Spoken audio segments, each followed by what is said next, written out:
We'll be in a very short recess. Just figure something out.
anybody want to make openings?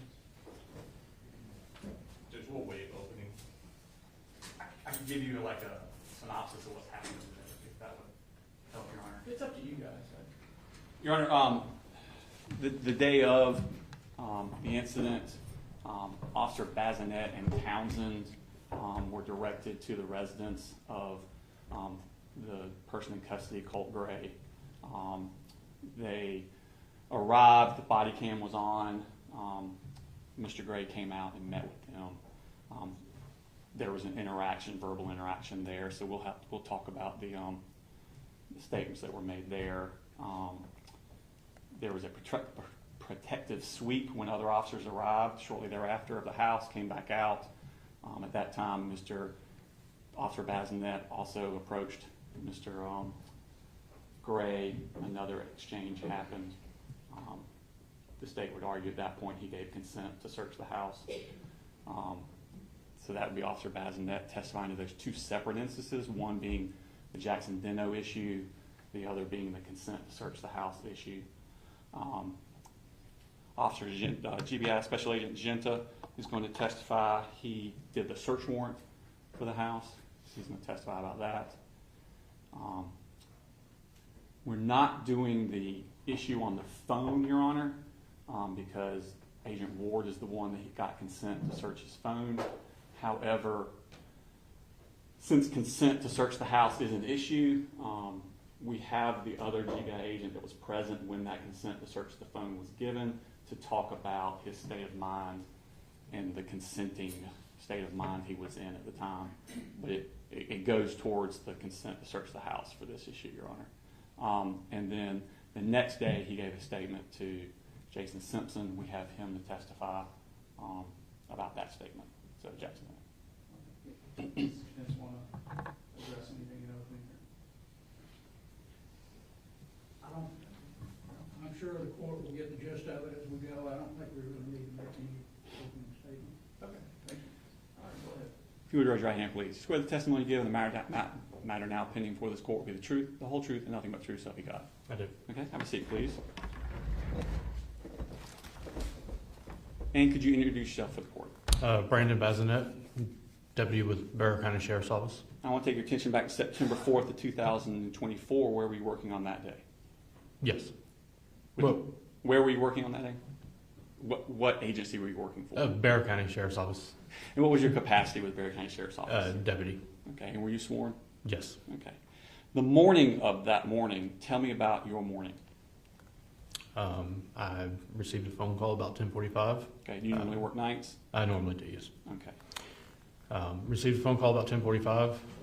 Let me know what was happening at the school. I got up, got ready. Basically, what were you told about what was happening? I was told that there was an active shooter. Okay. I got up, got ready. Responded code 3, license sirens.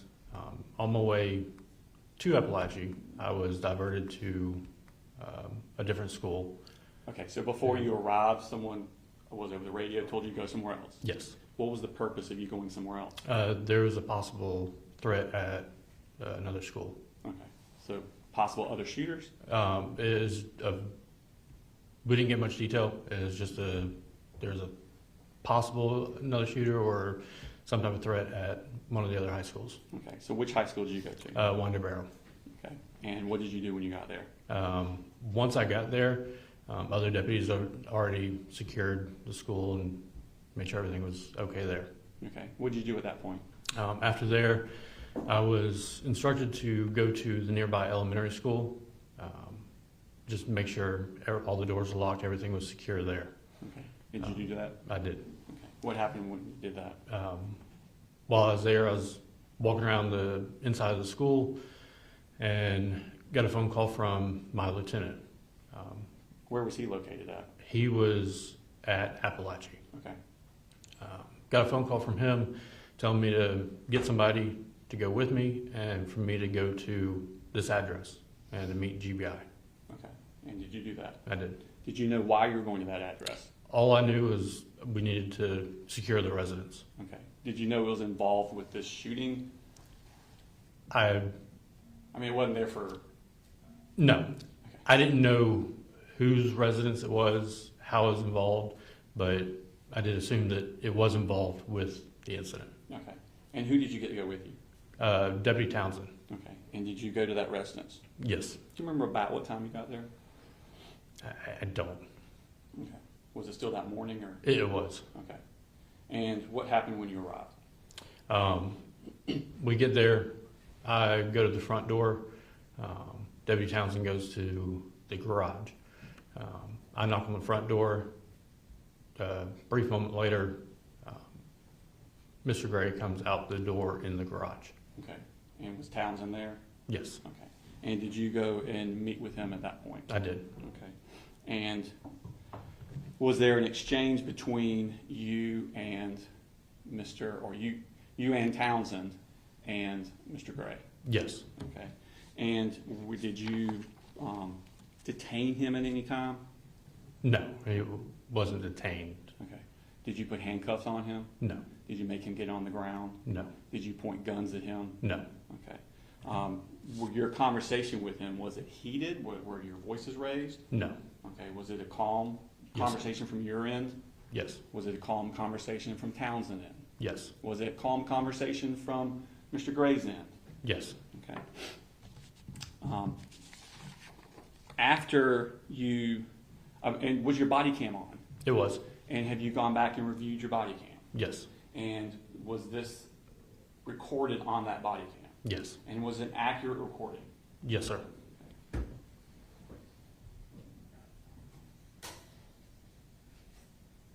Your Honor, I'm going to tender State's Exhibit number 1. It's actually one jump drive that has two clips, more than one thing on it, but for the purposes of this.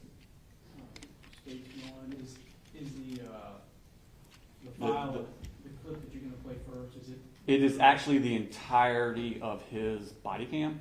Okay. We will, it's about 30 minutes in length. The two separate clips are each 4 minutes, around 4 minutes each. Okay. Any objection? Not for the purpose of this hearing, yet. Okay, all right. Stage one's admitted. So once you've had an interaction, what are you doing at that point? Once he comes outside, we are waiting for the GBI to arrive, or somebody else, so we can go do the protective sweep. Okay. We only had 2 deputies there at the time, so Okay. And how quickly did other people arrive? within a few minutes. Okay. And did y'all do this protective sweep? Yes, sir. And what is a protective sweep? Basically, just checking to make sure there's nobody else inside the residence, no other threats or anything. Okay. And did you do this? Yes. Were you part of the people that went in? Yes, sir. Okay. About how long did this protective sweep last? Maybe 2 or 3 minutes at most. Okay. When you came back out, where was Mr. Gray? He was in the driveway. Okay. And did you go and speak to him again? Yes. Okay. And again, was he in restraints? No, sir.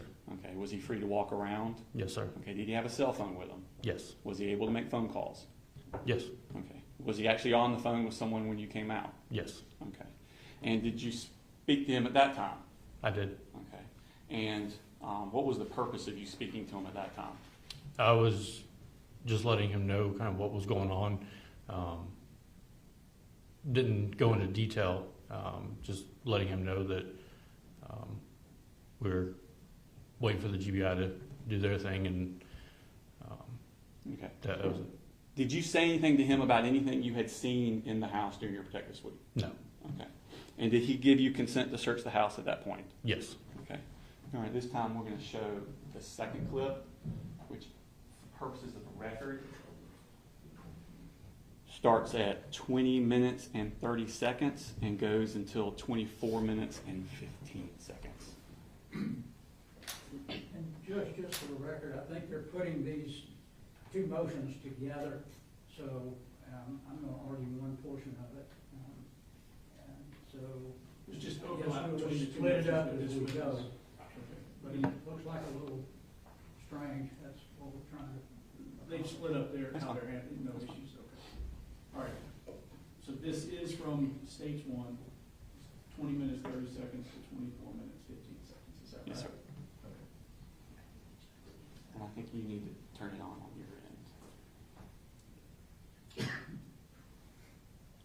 Turn on your TV's already on, your computer's already on, is that right?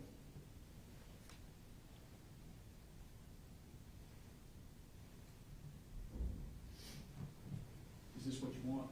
Yes, Your Honor.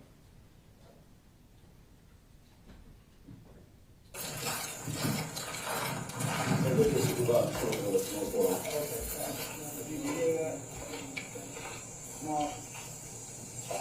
there's a supervisor on the way, let me know what's happening. So, yeah, they did the rundown here. Yeah, I'll have to go.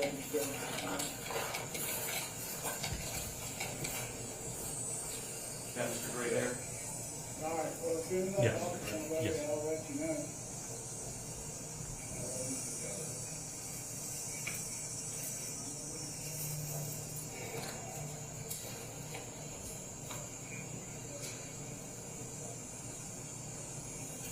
So, right now, all I can tell you, I don't know what anybody else said, but they are going to get a search warrant for the house. That's fine.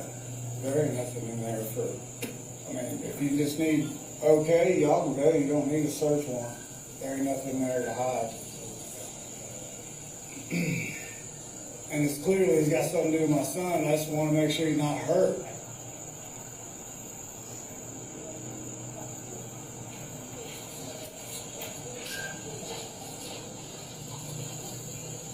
Jesus Christ.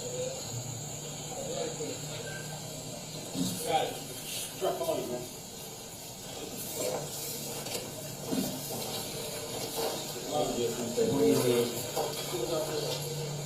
Who's in charge right now? You or him? Doesn't matter. Technically, Katie, she's sergeant. Who's here? Mm-hmm. Oh, Crosby? That's right. You ready, Mommy?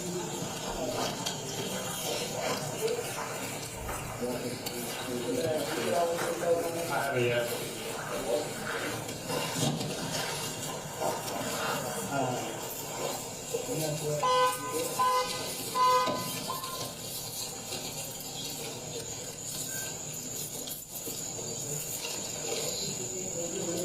And what's your name? Colin. Colin? Yeah.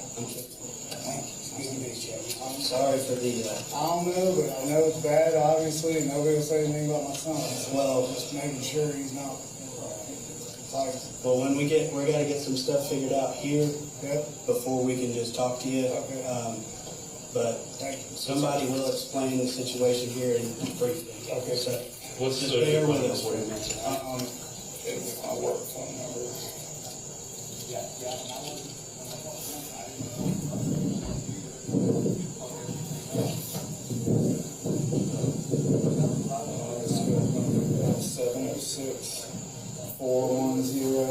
706-410-8447. What's your son's name? Oldest one is Colt, and my little boy, Coley Jr., is in elementary school. Which Austin Road. elementary school? Austin Road. Elementary. Austin Road Elementary? Yeah. Is that in Barrington? He's a rocket. Okay. I wasn't familiar with Austin. Yeah, he's undefeated for 24. Yeah, fed to the EV fireman out there on the fire. How old is the youngest? He's my God.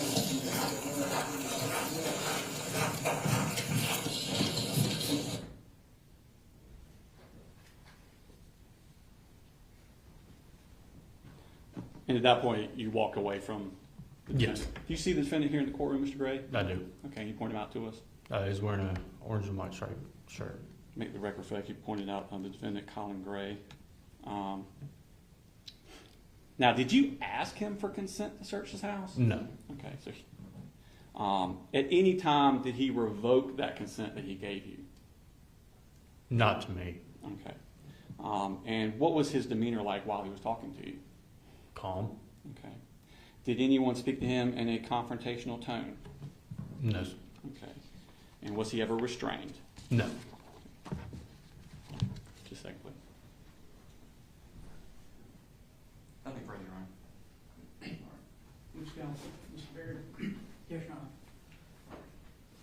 officer. Good morning. Just a few questions. Mhm. You indicated that you had gotten information from your lieutenant that you were going to go to this particular location. Yes. Is that correct? Did you meet your lieutenant there? Did you go pick him up? How did the two of you get together? No, he was at Apalachee High School. Okay. Like I said, I received a phone call from him telling me to get somebody to go with me and meet GBI at this address. Okay, so you met him there at that location. Not my lieutenant. Okay, who did you meet there? When we first arrived, it was me and Deputy Townsend, and then GBI showed up a few minutes after that.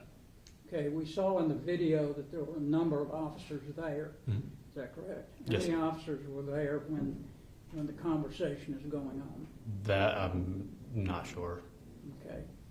We saw a number of officers had automatic weapons around their shoulders. Yes.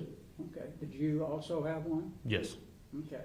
How many of the officers had that same type of automatic weapon hanging in plain view? I don't know exactly how many. There were several. Okay. And did your lieutenant tell you to do a protective sweep of the home? It's standard when we secure a home. I said it's standard to do a protective sweep anytime we secure a residence.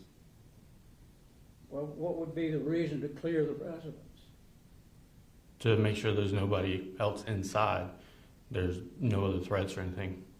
Well, did somebody tell you that that was the scene of a crime, that home? The scene of a crime? Mm-hmm. No. Okay. So what would be the reason, because you don't normally, if you go to somebody's house to talk with them about something, you usually don't do a protective sweep, do you? It is because of the search warrant. I'm sorry? Search warrant. A third one? A search warrant. A search warrant? Yes, sir. Did you already have a search warrant? No, I did. Okay. So when you said I'm going to do a protective sweep, there was no search warrant, correct? Correct. Okay. So you just, on your own, nobody told you, you just decided on your own that you would do a protective sweep? To make sure there's nobody else inside the residence. Okay. And was there any information that you had that would lead you to believe that anybody else was there? I didn't know. You didn't know. Did you ask Mr. Gray if there was anyone else there? I did. Okay. Would that be reflected on the video? Yes, Okay. And did he say nobody? he did. Okay. But you decided to do the protective sweep anyway? Yes. Okay. And what did you see when you made the protective sweep? There was nobody else inside the residence. Okay. Were you looking for anything else? No, I'm looking for people. Okay. Didn't look for any weapons or anything else? No, I'm looking for people. Okay. So then you come back out. Did you have a conversation with Mr. Gray about what was going on at Apalachee High School? What was going on at Apalachee? Mm-hmm. No. Did he appear to you to know what was going on? He seemed to be aware of the incident. Okay. Aware of something but didn't really know what? Correct. Okay. But nobody told him. You didn't tell him, right? No. Did anybody else in your presence tell him what was going on? No. Okay. And who was the person that asked him if it would be okay to search? Nobody in my presence asked to search. Okay. So you hear Mr. Gray saying it's okay to search, but nobody asked him? Is that right? Correct. Okay. Did anyone have any idea that at that point that Mr. Gray would be involved in the shooting at all? No. Okay. Were you given any information at all about who all was involved in the shooting? No. So you didn't know whether it was Mr. Gray's son or family member of, or didn't know who, right? Correct.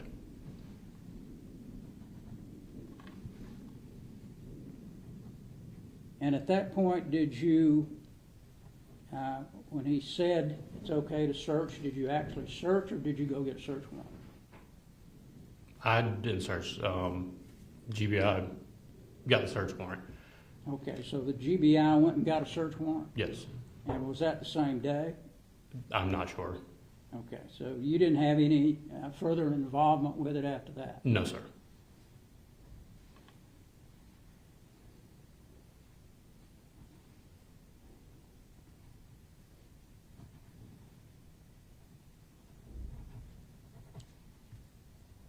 And did you have any conversation with the GBI about Mr. Gray consenting to No.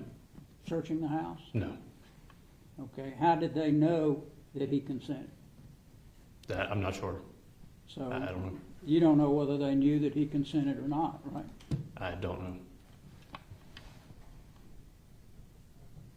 And they didn't consult you about what information they gave to the magistrate in order to get a search warrant issued? No, sir.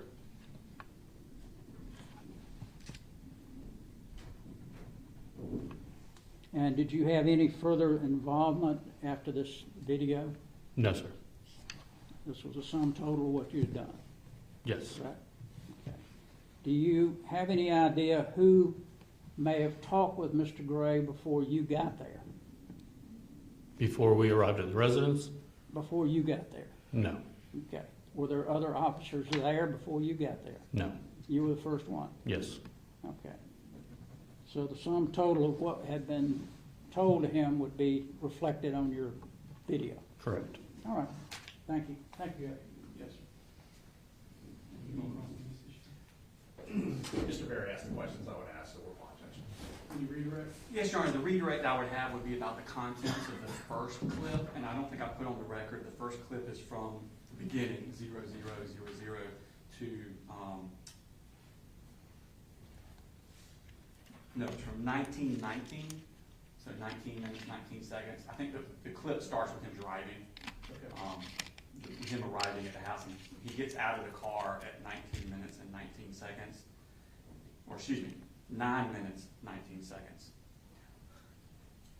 And goes to 13 minutes and 15 seconds. The redirect I would have of him would be the conversation that Mr. Colin Gray had with him during that. And I think we've agreed that you can watch that clip in chambers. That's correct, Judge. Okay.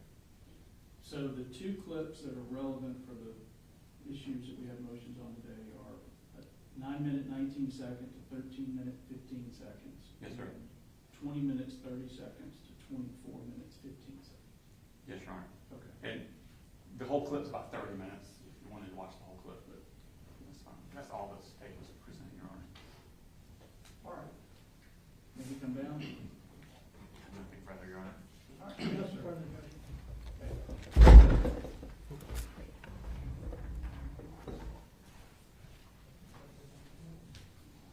State would call Special Agent Genta to stand.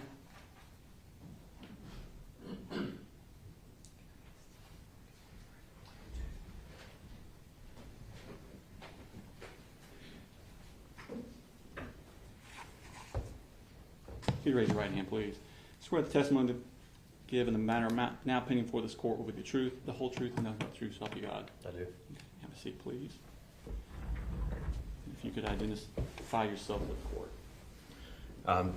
Special Agent John Genta with the Georgia Bureau of Investigation. And I want to take your attention back to September 4th, 2024. What were you doing? What was your job on that day? I was a Special Agent with GBI. Okay. And are you what's referred to as post-certified? I am. Okay. And on that morning, what happened? I was on my way to the office in Athens when I was notified of an active shooter at the Apalachee High School, and we were told that anybody that was available to respond, go ahead and respond that way. So I redirected down to the high school. Okay. And did you make it to the high school? I did. Okay. What was the scene like at the high school? It was very chaotic. When I arrived, it took me a few minutes to kind of get my bearings as far as where I was needed and what I needed to do. I found my supervisors, and we got together in the media center after the school had been cleared. And basically, what have you been told about what had happened? At that point, the only thing that I knew was there was an active shooter. We were going to be the agency responsible for more or less working the investigation, the crime scene interviews, search warrants, and things like that. Okay. And were you given an instruction of what you were going to be doing? Yes, I was told to work on secure and work on a search warrant for the residence of the shooter. Okay. Had the shooter already been taken into custody? He had. Had he already been identified? Yes. Had his residence already been established Yes. through the school? Yes. And was that given to you? It was. Okay. And so you were supposed to get a search warrant for that residence? I was. Okay. And did you go to that residence? I did. Okay. Tell me about that. By the time I arrived, there were several other GBI agents and Barrett County deputies that were there. And I set up in the back of my Tahoe with my computer and started working on the search warrant. Okay. And was the defendant present on the scene when you arrived? Yes, he was. Was he detained physically in any way? Not that I saw. Okay. And was anyone pointing any guns at him or anything like that? No. Okay. So you wrote a search warrant? Yes. Okay. Let me show you what's Mark states that number 3. I should recognize that.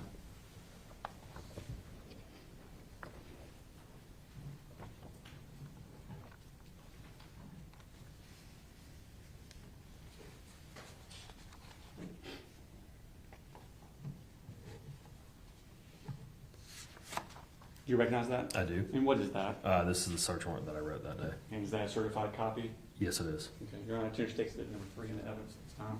Go ahead.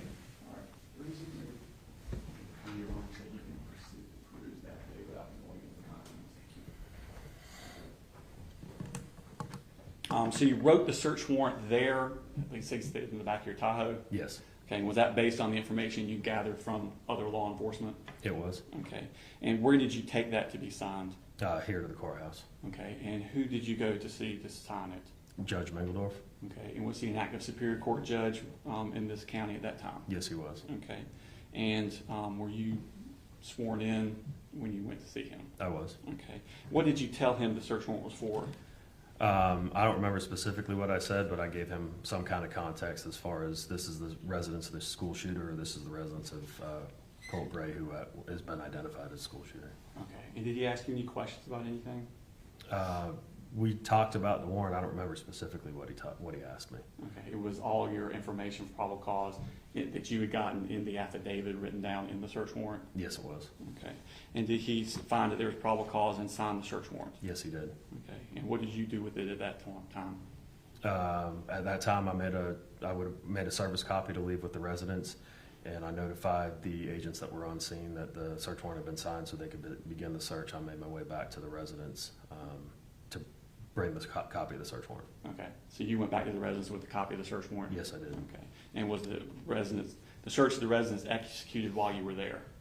Portion of it, yes. Okay, were you involved in the execution or were you just there? I was just there. Okay. Right, Ross? Good morning, Agent. Good morning.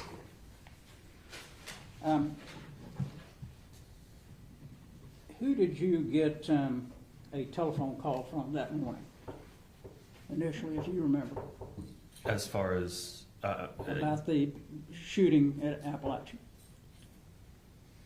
it wasn't a telephone call. We've got an office, like a group text message for everybody in the office where we put information out, and it came through on that text message. We've got several agents in the office, so And so, where was your office located at that time? Athens.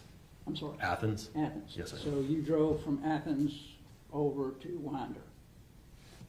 No, I was somewhere between my house and the office in Athens, so I wasn't in Athens when So you just veered on over here? Yes, sir.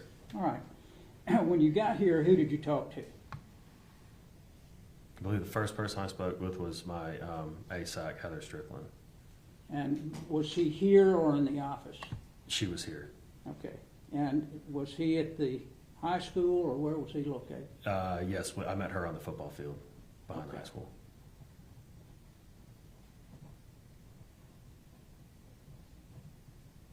And what information did you glean from that conversation?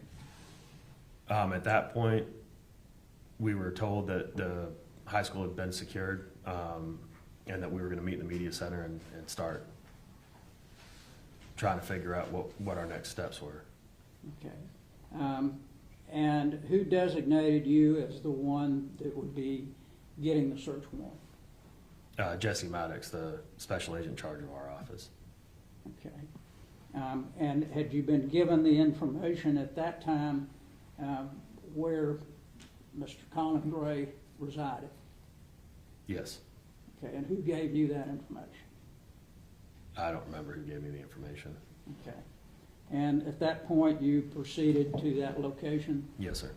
And when you got there, how many officers were there? I don't know. There were several. Did you have any conversations with any of the officers there? Yes. And who did you talk to there? I spoke to, specifically, I remember speaking with Special Agent Cameron Karate and Special Agent Andrew Steele. Okay. Did you have a conversation with Mr. Colin Gray at that time? No, sir. Okay. Never spoke with him? Not initially, no, sir. And did any of the people that you spoke with there, any of the officers or agents, did they give you any information about what Mr. Gray may have said before you arrived? No, sir, I don't believe so. Okay. So I understand then that the search warrant that you were writing out was based entirely on the information that you received while you were at the football field? No, sir, the information in the search warrant was information that I gathered while I was at the residence from other law enforcement. Okay. And what other law enforcement did you gather that information from?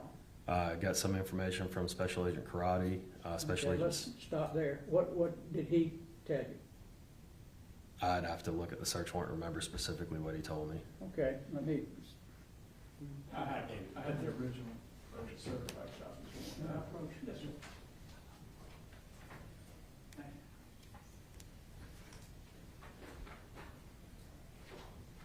show you state's exhibit 1. It's 3, sorry, can't see. Yeah. Bad when you get old. Show you states 3 and see if that refreshes your memory.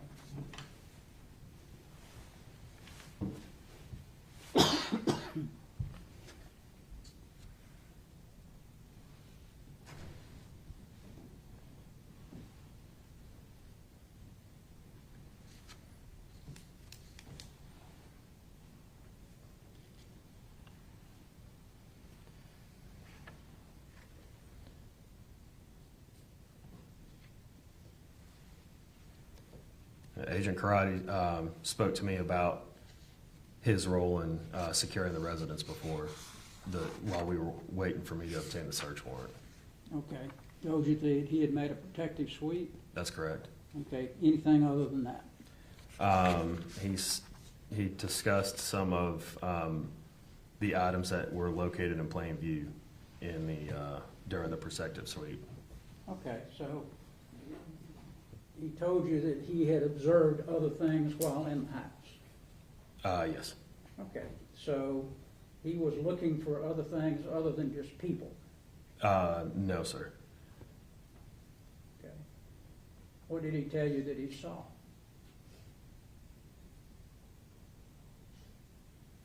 Pictures hanging on a wall and what appeared to be a letter on a desk. Okay. Did he tell you what was in the letter? No, he did not. Okay. Who else? I'm sorry. Go ahead. It just that he noted at some point somewhere in the letter it was that Colt was asking for forgiveness. Okay. So when you read a letter, you're not really looking for somebody. You're actually reading something that's laying on the desk, I guess, right? I don't know what Agent Karate did while he was doing the sweep. This was just information he gave me and Okay. based off a letter on the desk. And who else did you talk with other than him?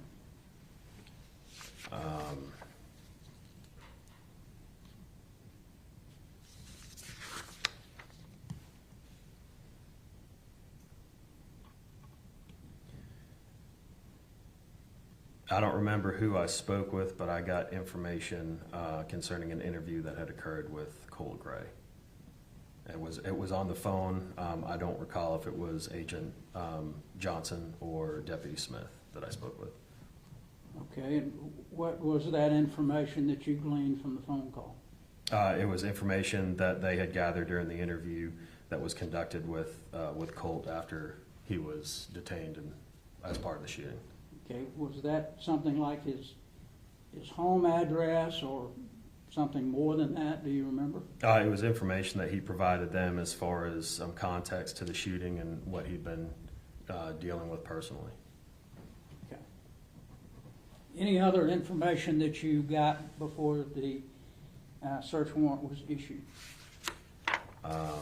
Yes, I was told about the 2 deputies that arrived on scene and initially secured the residence.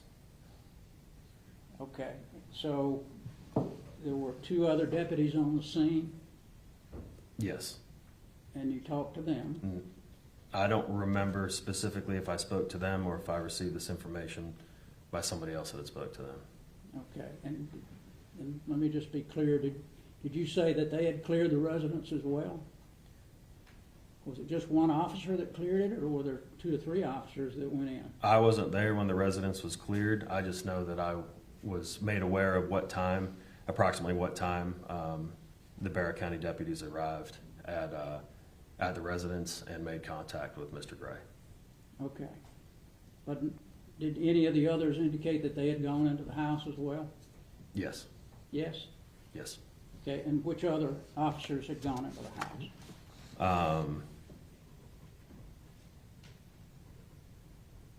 Special Agent Karate, Agent Rudisil, Special Agent Shear, Agent Walker, Deputy Bazinette, Deputy Townsend, Deputy Crosby, and Deputy Brazano, and Officer Hercules is who I have listed in here as Okay. who went to the residence. You indicated that after you wrote the search warrant, you came back to the courthouse and met with the judge. Yes. And you indicated to the state that you didn't remember exactly what you told them. Would it have been basically what you told us this morning? It would have been the probable cause that was in the search warrant, yes. And what was that probable cause? It was the items that I have listed in the affidavit here. Okay, can you tell us what that is?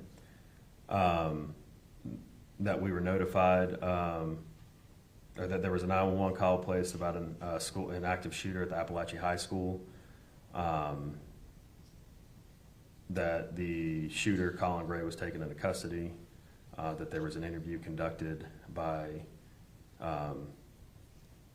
Investigator Smith with Colin, and then that the deputies had arrived on scene at the residence of Mr. Gray, and that the residence was secured, and that I was, and that was it until I obtained the search warrant. And in the search warrant, did you indicate that you wanted to search the entire house or only the room that Colin Gray occupied? The search warrant asks for the entire house, outbuildings and other structures within the curtilage, and any vehicles that were on the curtilage as well. I know we talked about the vehicle, but did it include the vehicle? Yes.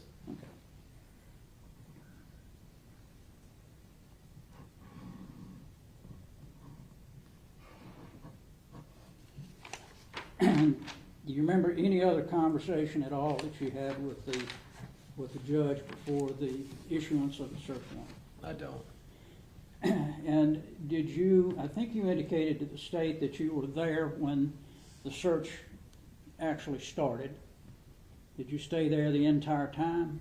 I wasn't there when the search actually started. I called and let them know that the warrant had been signed. I was on my way back, but I did not stay the entire time. Okay. Do you know whether the search had already started before you got there? I don't. Okay. Did you get any information later that the search had started once you phoned in that there was a search warrant? When I showed up with the search warrant, the search was ongoing. And I think it was your testimony that you didn't do any of the searching, is that correct? That's correct. And didn't take anything into custody that was found? I personally did not know. All right. Just one second. When you were talking about people that you See want. see if he has any additional cross. Oh, I'm sorry, I didn't know you were doing that with this witness. I can come back and ask the witness. Okay.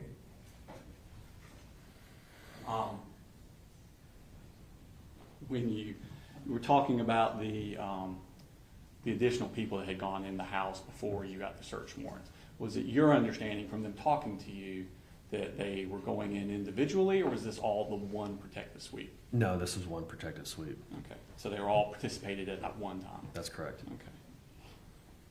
At any time did you hear or see Mr. Gray tell anyone, I don't want you to go in the house, I don't want you to search the house, I revoke consent, or anything of that nature? No. Okay. None further. Did you ever ask Mr. Gray about going in the house? No, sir. Okay. And nobody told you anything about Mr. Gray saying it was okay or not? No, sir. All right. Thank you. All right, would you come down? Yes, sir. All right, thank you, sir. Thank you.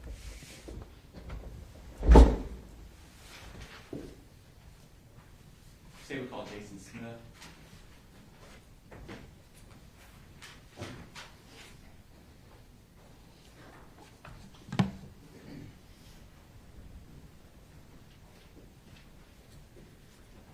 If you raise your right hand, please. Swear the testimony given in the matter now pending before this court will be the truth, the whole truth, and nothing but the truth, so help you God. Yes, sir, I do. Have a seat, please. If you could introduce yourself for the court. My name is Investigator Jason Smith. I'm an investigator with the Barrow County Sheriff's Office. Okay, and I want to take your attention back to September 4th of 2024. What was your employment at that time?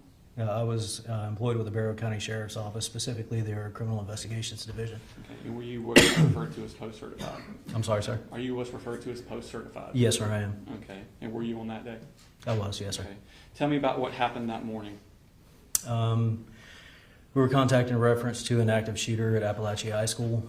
I responded there, Code 3. Upon arrival, we conducted a security sweep of the school and began escorting students out of the school and rendering aid to those that were injured. Okay. At some point, was the person who believed to be the shooter of the school, were they apprehended? Yes, sir. Okay, and did you have an opportunity to interview that person? I did. Okay, and did that person speak to you and give you information? He did. Okay. Did you relay that information to your supervisors? Yes, sir, I did. Okay. Did you have any further involvement that day at the school?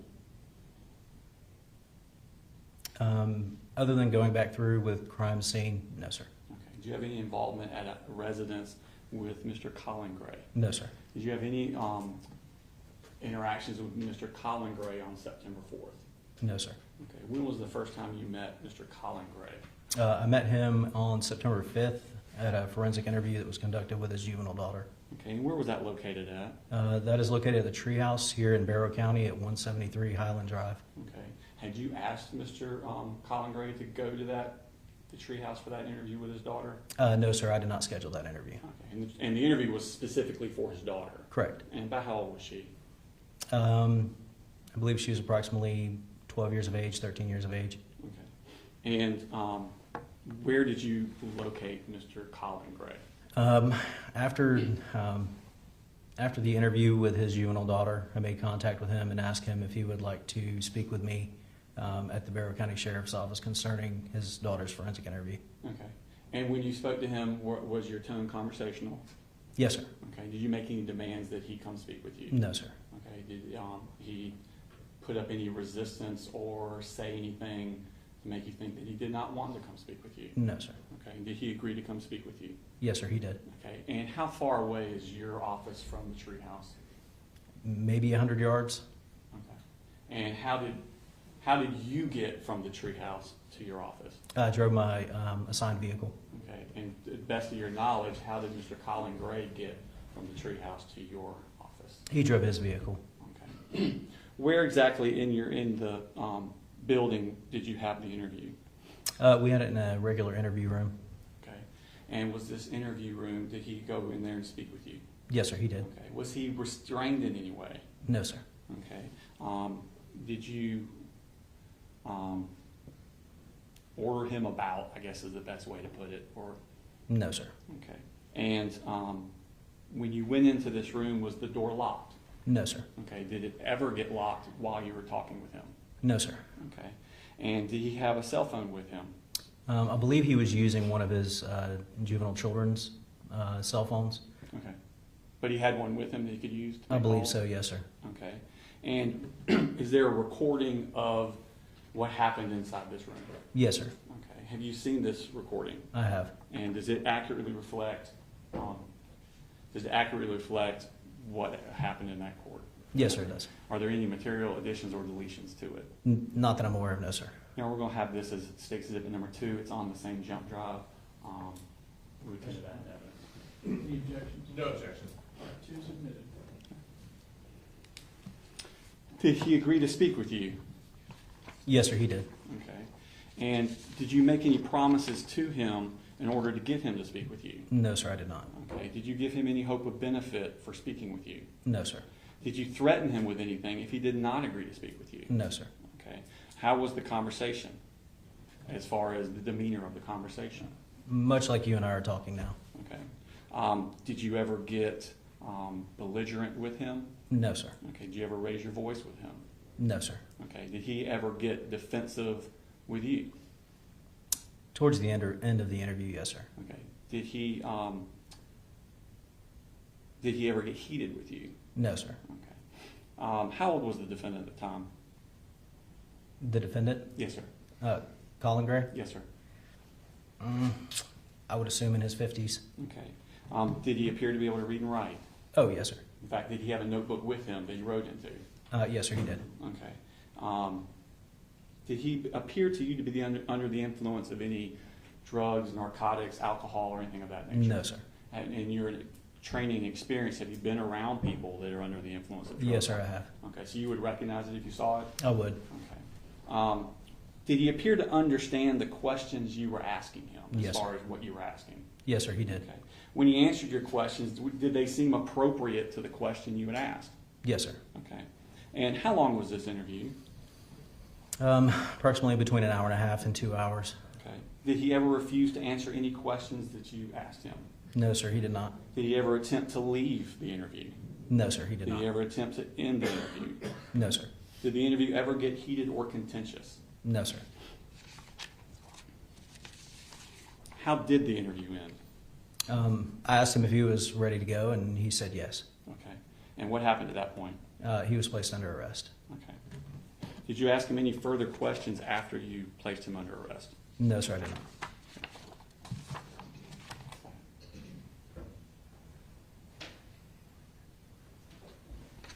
Your Honor, at this time we're going to play just the beginning of the interview. So the clip is 2 clips, and I'll explain why. The first clip is 00 to 45 seconds, and it's basically them entering the room. Mr. Investigator, or Detective, It's fine. Investigator Smith is fine. Investigator Smith, Detectives for Police Department, and Investigator Sheriff's. Yeah. Okay. I'm getting this right. Investigator Smith stepped out of the room and leaving Mr. Colin Gray in there for about 11 minutes. So we've taken that out. But it's in, say, zip number 2, but it's not part of our clip. The second clip is from 10 minutes 46 seconds to 20 minutes and 2 seconds. And it's him, Mr. Investigator Smith, coming back in and the beginning of their interview. All right, so those are the 2 clips you intend to play? Yes, sir. Any objection to those clips being played? No objection. All right.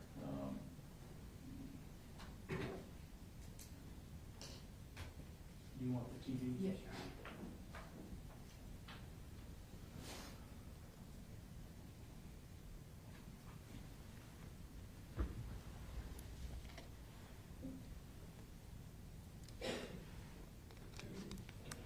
And then I'm gonna let you sit next door for a second.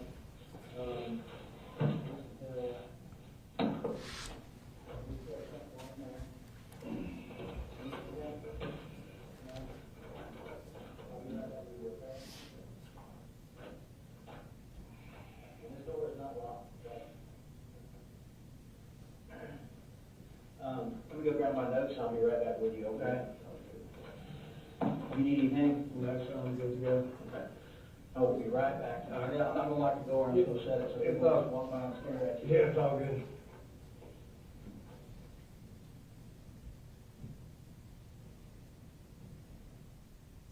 You're right, this time we'll fast forward to 10 minutes, 46 seconds when Investigator Smith comes back in.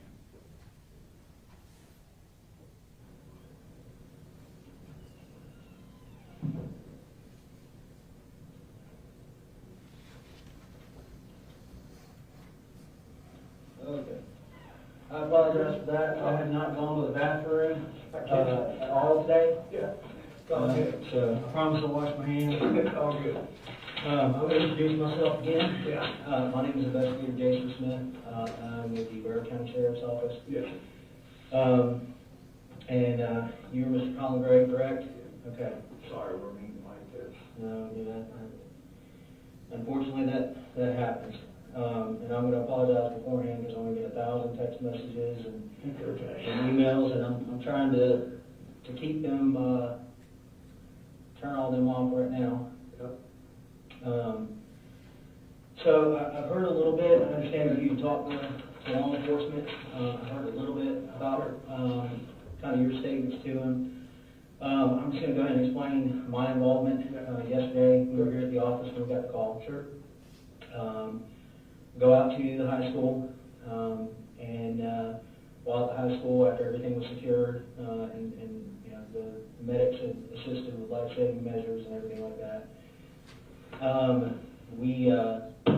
I conducted an interview with your son. Okay, and he did, you know, we respected his rights. He was read Miranda. You know, he was very respectful. Yes, sir. No, sir. And he basically explained to us what he did. I mean, he explained to us exactly what we observed on the cameras. Okay, well, let me have it. What the hell did he say? Like, what happened? Okay, so, and I'll get into that and answer as many of your questions as possible.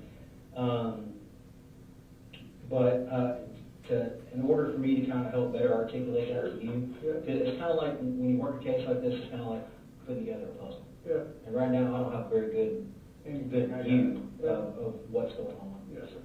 So I understand he's been solely living with you for the past couple of years, give or take. And while we're talking, is it okay if I take some notes? Yeah, I'm doing the same thing. Okay, good. Yeah.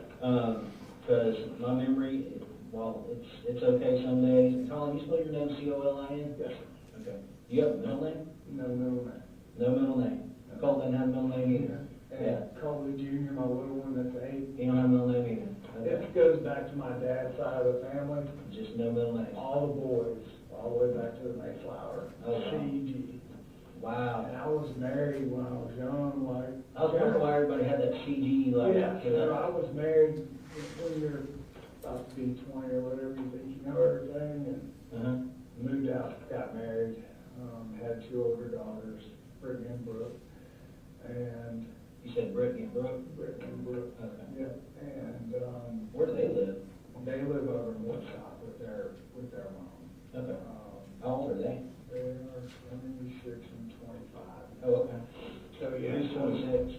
The older one is Brittany. Okay. Brooke is the younger one. Well, why don't they have CG in their names? Just boys of it? They were just girls. Yeah, so I told my dad, I said, it ended with me, Pops. I'm like, I'm really sorry, that's a lot of history. And he laughed. I'm like, I said something funny. He was like, you'll be married again, boy. I'm like, oh man, you lost your mind. I said, child support. I'm like, do you want to go through this? Then you got married again? Yeah. That's where it usually goes. Never said never. And that's exactly what he said. And I'm like, Yeah. I'm telling you, I can tell you where I was standing, what I was wearing. Right. I said, never. And he was right. So got married. Old people usually are. Yeah. When I get to the other side, I'm sure he's got a lot to say to me. Oh, yeah. We found out she was having a baby. I'm like, Who's having a baby? I'll soon to be ex-wife. Oh. News is getting No, yeah. Colts. Oh, okay. And I said, oh my God. I said, first of all, you sure it's mine? Just to break the ice. Mm-hmm. Second was like, God, that was a boy. She's like, what do you mean? I'm No pressure. I said, I just let it more. And she's like, no, tell me something. Gave her the back. She's like, oh. I didn't find out till later. She was like, I felt so much pressure to make a boy. Yeah. But, all three of them were born in St. Mary's and But Athens. that ain't on her, that's on you making boys and I girls. know, and I just remember when I went in there, I'm like, where'd my wife go? Yeah. She asked me to get water, so I got, they took her back. And she had went in there and told the guy, turn it on, I need to know how to prepare myself, and it was a boy. Was it? And after it's all said and done, right, I walk in, I'm like, well, thanks for waiting. And he's got these little egg over his belly, he's like, are you ready? And I'm like, yeah. He's like, okay. You know what that is? And I'm like, out the door, down the hallway in the parking lot, I called my dad, because he was just dementia, colon cancer. It wouldn't take him over yet, but you could see right on the wall. So I was like, hang on, I'm trying to give him a carrot. Like, we'll push through this together because you're now grandson. Wow! And he was just so happy. You know, I'm cold. So you were only his only grandson? Yeah. So the very name was on with you? Yeah. Wow. Yeah, so. Okay, well, let's get back to, which one's older, Brittany or Brooke? Brittany. Brittany's older. Brittany, is she gray? She is gray. She is gray. Is she all right? She may be divorced now back to gray. I'm not sure where all that stands yet. Okay. Tom, what's your date of birth? 8/10/70. 8/10/70. And you have a telephone number? I do. Y'all got my work number. This is recently. What do you mean, I got your work number? Y'all got my work phone. Oh, they're doing the, see, again, that's why I'm in here. Okay. I'm trying to put pieces up together. Another GBI, both agents there, just what we're doing right here, went through the whole thing. She's like, I said, this is my work phone and my work laptop. Well, I'm sure they're gonna get that back to you. That's what she said, and I'm like, okay, but I still need to let my boss know. Yeah. Like, Were you able to let your boss know? I have a Gmail account. Okay. And I just sent him an email and said, hey, I'll get back to you. Yeah. Like, his name's Kevin Price, he's out of Athens, like, he knows everything. How's that name sound? Because he's in the area, he's a good church going man, What does he own? He owns, Kevin Price General Contracting, and then, as I'm getting to know the man, he's tied to a ton of stuff in Athens. Yeah, that name sounds familiar, Kevin Price General Contracting. Yes, sir. How long have you been working there? I've started, beginning of May. Beginning of May. That's pretty recent. Yeah. What'd you do before that? I've done the same thing my whole career as commercial building superintendent. I'm in charge of building from dirt up high rises, hospitals, whatever. Yeah, you just bring everybody together and make it happen? They handed the drawings and said, go make it happen. So that's what I do. Your address, is that 896 Harrison Mill Road? Okay, I just want to make sure. Yep. I'll go ahead and write that down. Before I wrote it down, I want to make sure that, you know how I don't know if you ever played the telephone game in school, where you start out telling one thing, and by the time it comes all the way back around, it's not even nothing. Exactly. That's one of the reasons that I'm in here talking to you now. Yep. How long you lived at Harrison Mill Road? It was a year this past June, we signed a 2-year lease. Okay, you leasing that house? Mm-hmm. What you think about Barrow? This is where they were all born. Really? You know, off of Beach Creek Road. Oh, yeah. All except for a little Colby. Yeah, I know. We moved from Beach Creek and bought a farm in Statham, and that's really where we lived for the majority of our life. Okay. How long did you live out at Beach Creek? Oh, man, probably 10 years or so. Okay. 8, 9, something like that. It was a long time. Okay. All the kids went. They started off at State Elementary, and Helping Hands used to be that. Your Honor, just for the record, the State Exhibit 2 is the entire interview. We've agreed that you can, if there's anything else that you want to look at or think about or that comes up, can be brought up, you can look at it in chambers. Right? That's correct, Judge.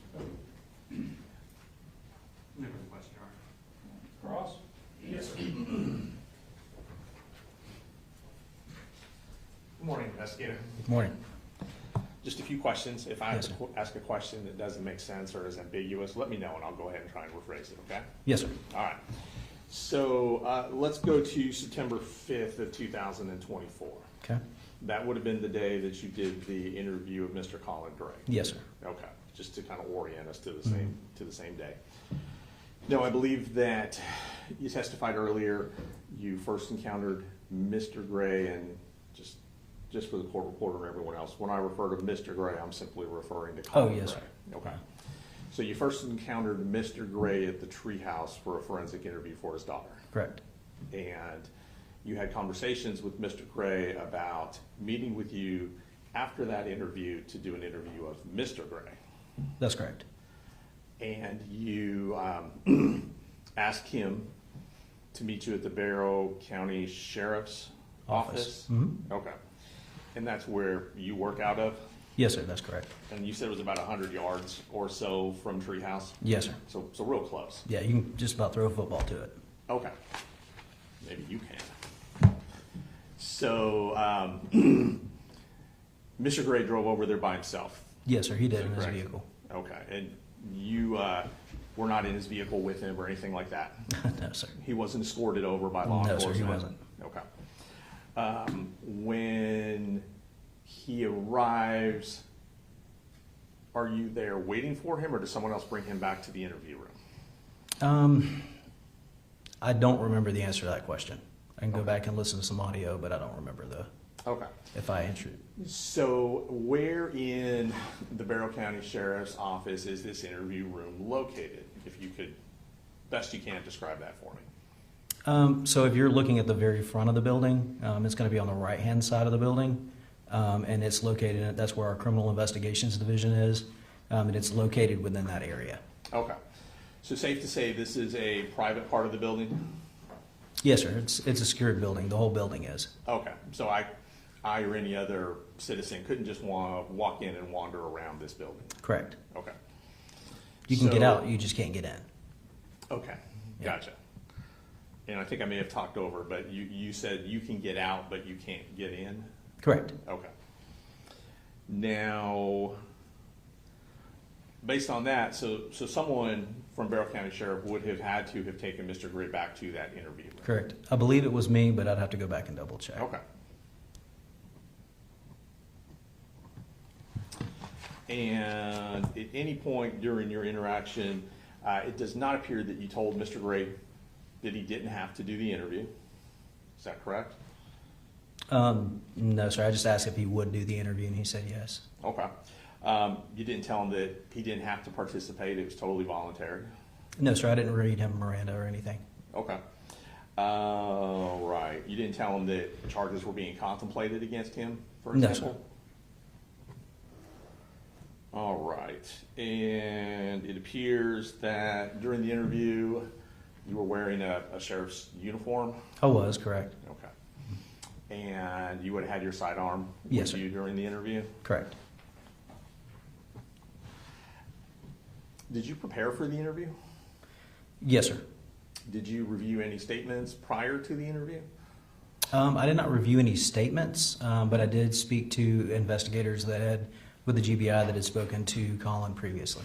Okay. Would that have been Investigator Ward, Special Agent Ward, for example? Yes, sir.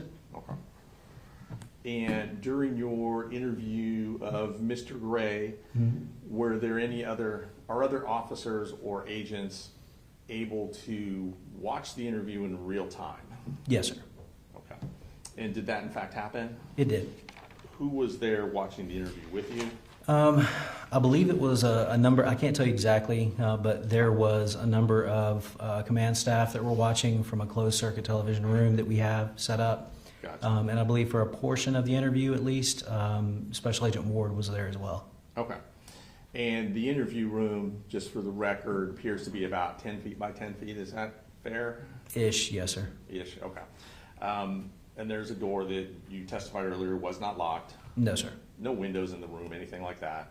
No, sir. And then there's a surveillance camera that allows you to video record and audio record the meeting you had in there with Mr. Gray. Yes, sir, that's correct. Safe to say there were other law enforcement officers present in the building that day, Yes, sir. also in uniform, Correct. also with firearms? Yes, sir. Did you, during your preparation for the interview with Mr. Gray, did you discuss possible charges or pending charges to be placed on Mr. Gray, not Cole? Yes, sir. We discussed the potential depending on what he said during his interview. Okay. Was there something specific you were looking for in his interview that would have been the linchpin upon whether or not to press charges? Not any one thing, no, sir. Okay.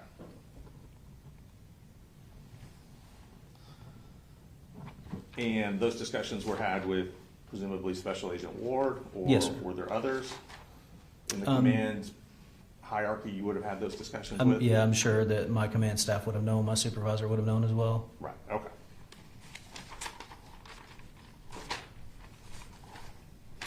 And as you testified earlier, you never read him Miranda or had him sign a waiver or anything like that? No, sir, he wasn't under arrest. Okay. And let's see. You said he had a cell phone with him, but it may not have been his cell phone. Is that true? Yes, sir. I believe that he mentioned possibly having his juvenile son's cell phone. I'm not 100% sure on that, but I believe he did.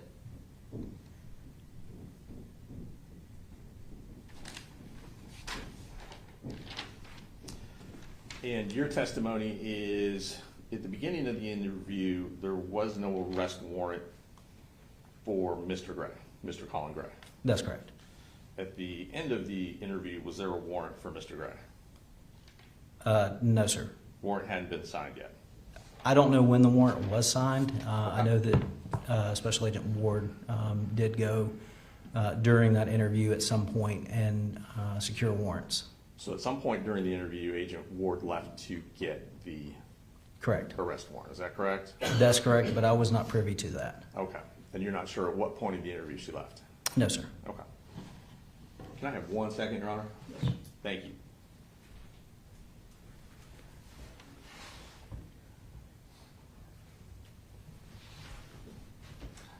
Investigator, that's all the questions I have. Thank you very much. Perfect. Thank you.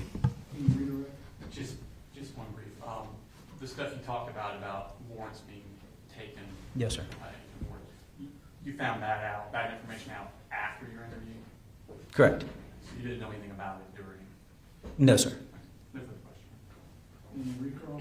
No, Your Honor. All right. Thank you, sir. Yes, sir. Thank you.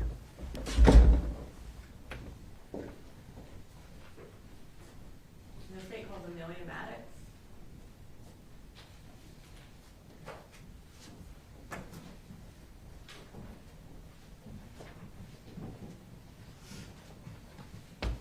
Please raise your right hand. Do you swear to tell the truth, the whole truth, and nothing but the truth, so help you God? I do. You can have a seat. Okay. Can you introduce yourself to the court and tell us what you do? So my name is Amelia Maddox. I'm a special agent with the GBI, specifically out of our Atlanta field office. Okay. And how long have you been a special agent with the GBI? For 6 years. And are you post certified? Yes, ma'am. Back on September 4th of 2024, did you become involved in the investigation into the Apalachee High School shooting? Yes, ma'am, I did. And how did you become involved in that? So our Region 10 field office in Atlanta borders the Athens field office, which covers Barrow County, and we were requested by the supervisors to assist kind of an all-hands-on-deck situation when it came out that there had been an active shooter. Okay. And as part of your role in this investigation, did you have an opportunity to speak to Colin Gray? I did, yes, ma'am. And when and where did you do that? Myself and Special Agent Kelsey Ward interviewed Mr. Gray in a vehicle in the driveway of his residence. Okay. And did he voluntarily come to that vehicle to talk to you? Yes, he did. And was it one of y'all's vehicles, yours or Special Agent Ward's? Yes, ma'am. It was Special Agent Ward's. Okay. At the time you spoke to him, was he under arrest? No, ma'am. Was he free to leave at any point? Yes, ma'am. How long did that interview last? It was about an hour and a half. Was he calm and cooperative during the interview? He was. He was very cooperative. He was emotional at times, just about the circumstances of what was going on, but he was cooperative throughout. During the course of your interview, was the search of his house ongoing? It was, yes, ma'am. And during your interview with him, did he mention whether or not he was okay with people or the special agents searching his home? He understood that we had a search warrant and that was going to be ongoing. I think at one point he said that his sister was a Las Vegas detective or somehow involved in law enforcement, and he was familiar with the process. Did he specifically give consent during the interview to search his cell phone? He did. Throughout the interview, Mr. Gray showed us text messages, like the last text message from Colt, some emails, and he consented to S.A. Ward taking photographs of those messages and pictures. And then after the interview was concluded, he signed a consent form for the cellular device. At that point, did y'all take custody of the cellular device and have it downloaded? I believe S.A. Ward, Special Agent Ward took custody of the device. At any point during your interview with him, did he ever revoke consent to search his phone or to search anything? No, ma'am. Okay. Nothing further this time. Good morning, Maddox. Good morning. You indicated that Mr. Gray had consented to you looking at his cell phone. So he was consenting to Special Agent Ward taking pictures of his phone screen during the interview. He brought up text messages, some emails from a counselor, things like that, and allowed her to take photos. Did anyone get him to sign any consent to search his phone? Yes, sir. Agent Ward had him sign one of our consent to search a cellular device forms. Okay. Did anyone ask him for consent to search his son's phone? Not in our interview, not that I know of, sir. Okay. From working the case, from what you know, did anyone ever ask him for consent to search his son's phone? I'm not sure. Okay. Do you know whether his son's phone was searched? No, sir, I do not. Did you know whether or not Colin Gray paid the bill for his son's phone? I do not know that. Okay. Nobody asked you? I didn't ask him, no, sir. Okay. These photographs that you or Agent Ward, Detective Ward took, those are in evidence? I would believe so. Agent Ward documented the interview with Mr. Gray, so I'm unsure as to everything attached. But all right. To your knowledge, was there ever a search warrant for Mr. Colin Gray's phone? I believe there was, yes. And do you know when that was issued? No, sir, I do not. Okay. And when you spoke with Mr. Gray, did you ever contact any other agents, especially agents that were attempting to get a search warrant? I believe we let Agent John Genta know that Mr. Gray had signed consent for his phone, but that was For the phone? For his phone that he had. Yes, sir. All right. And what day was that on again? September 4th. And what time? I believe it was at 3:06 p.m. But I think the exact time is on the consent form. Okay. And you don't know when the search warrant for the phone was actually issued, do you? No, sir, I do not. All right. Nothing further, Judge. Any redirect? Nothing further to say, Your Honor. All right, thank you.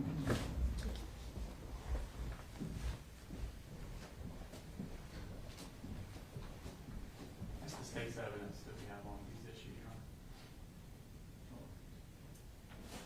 Any evidence from the defense?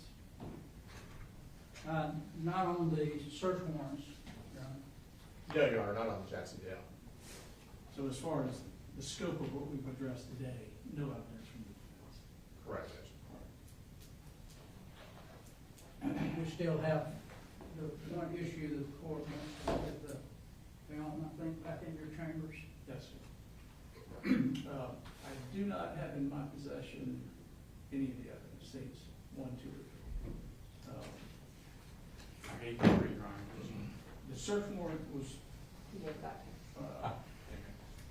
used by the agent testifying. And due to the fact, Judge, that what you're gonna be watching doesn't have anything to do with a search warrant, do you wanna go ahead and argue that issue? Yeah, I'm happy to hear whatever argument you want to make orally. Your Honor, I would rather do all the arguments at once.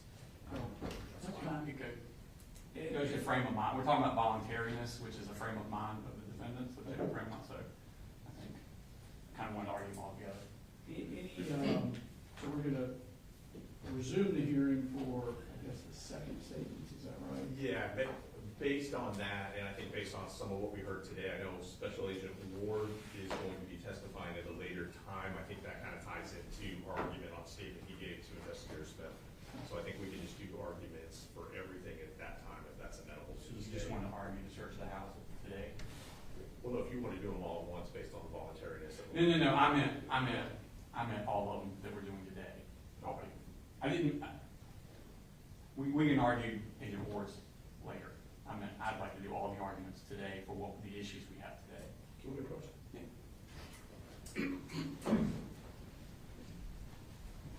I misunderstood.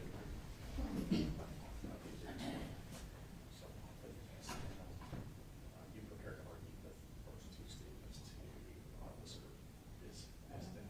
Thank you. But the one on the fifth, I think Agent Ward has information that might be relevant to the argument, especially the Sixth Amendment argument on that. So I'd rather argue that one, which is available, I can ask her questions. So if you wanted to do all the arguments on all the motions at the same time, that's So let me make sure I'm saying what. So Ward hasn't testified, she's got missing pieces or evidence. So we're not arguing statements to Bazinette. Yeah, I'm happy to do that today if the court wants to check And that then box. and is there- At the search. in search of the house. Is that where we're at? Yes. Okay. So if that's what. If you don't, Okay. are you gonna wait to watch until after we make our meeting? I think they thought you were gonna watch it before we made our Right. meeting. Yeah, that's what I was saying. You want me to recess to go watch? Yes, sir. Okay.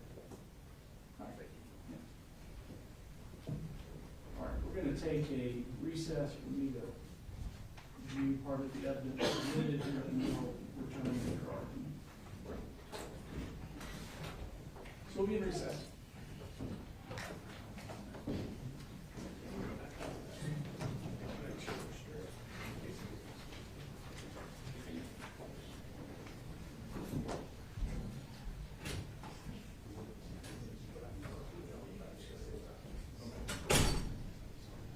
She can watch it by himself, or do you want to? I think you want to watch it. Well, there's several. There's like 2 folders. It's like self-explanatory questions. Okay. The 2 clips, they're like the full body camper Bazinette, and then 2 clips. What we didn't watch was clip 1. And then for Jason Smith's interview, if he wants to watch any more of that, which I don't think he does. It's just in 3 parts, so it's like downloaded 3 times, and there are 2 clips. Okay. Cool.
This one's still fine, but I think we just,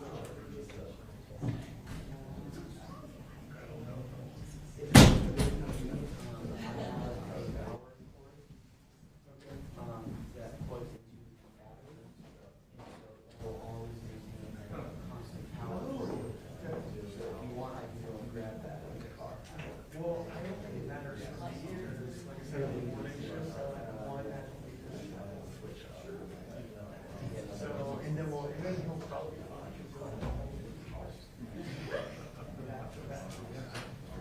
but, yeah, I just switch it up to auto. It looks quieter than it is manual. Got it. So, I don't know. Now, I do know for a while, I could go manually on the law, I can adjust it. This is just hardwired. Right. Literally, this has been, I don't know what something, a setting, but I have my husband.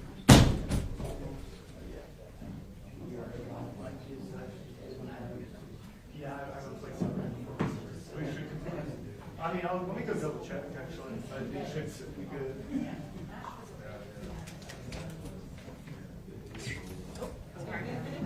You know what's in Remain seated.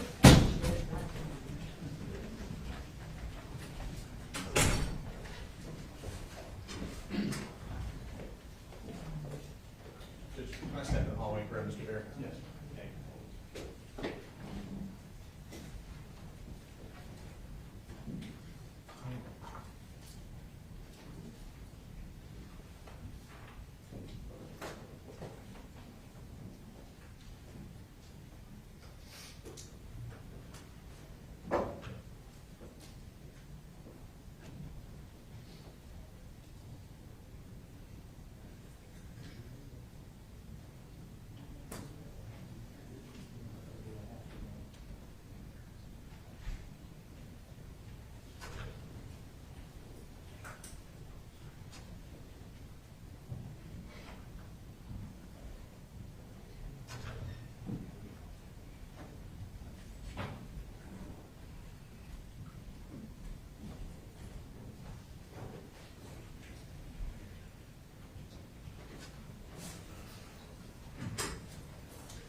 Sorry, Judge.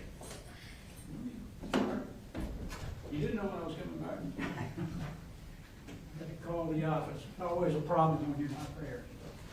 All right, we are all present. Let me remind the media, so you can only record or stream when court's in session when I'm on the bench. So if I'm off the bench, there shouldn't be a recording. All right, and let's make sure it's clear for everybody. What are we going to argue today? We're going to argue a lot, Your Honor. We're going to talk about the statement to Bazinette, the consent to search to Bazinette,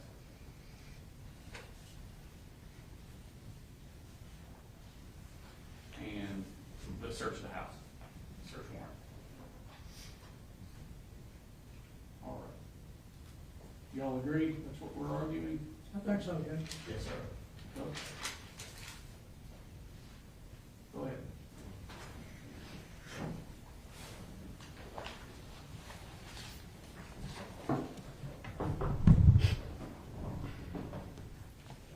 Your Honor, starting with the consent to search, starting with the statement to Bazinette that you looked at, the issue comes out as the voluntariness.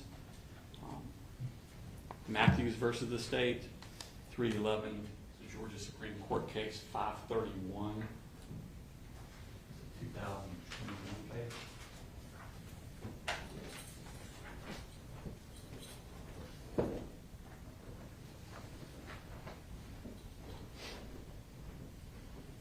In that case, Your Honor, he said that in determining whether a defendant's statement was voluntary as a matter of constitutional due process, a trial court must consider the totality of the circumstances, and the state bears the burden of by preponderance of the evidence that his statement was voluntary.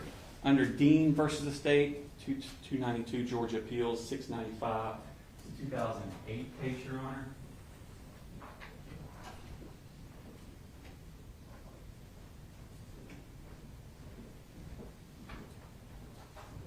And basically that case says that regardless of the custodial or non-custodial nature of the interview, for statements to be admissible, they must be voluntary.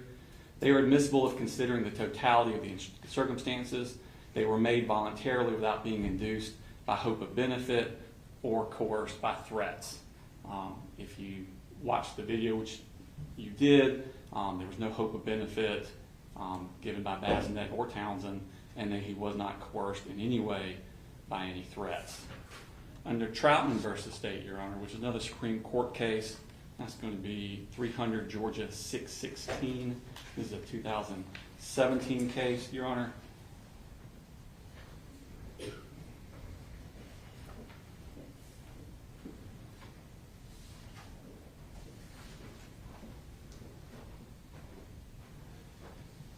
In that one, Your Honor, when it's talking about the hope of benefit or coercive threats, when it's going into the voluntariness, he's really referring to coercive police activity is a necessary predicate to the finding that a confession is not voluntary within the meaning of the Due Process Clause of the 14th Amendment.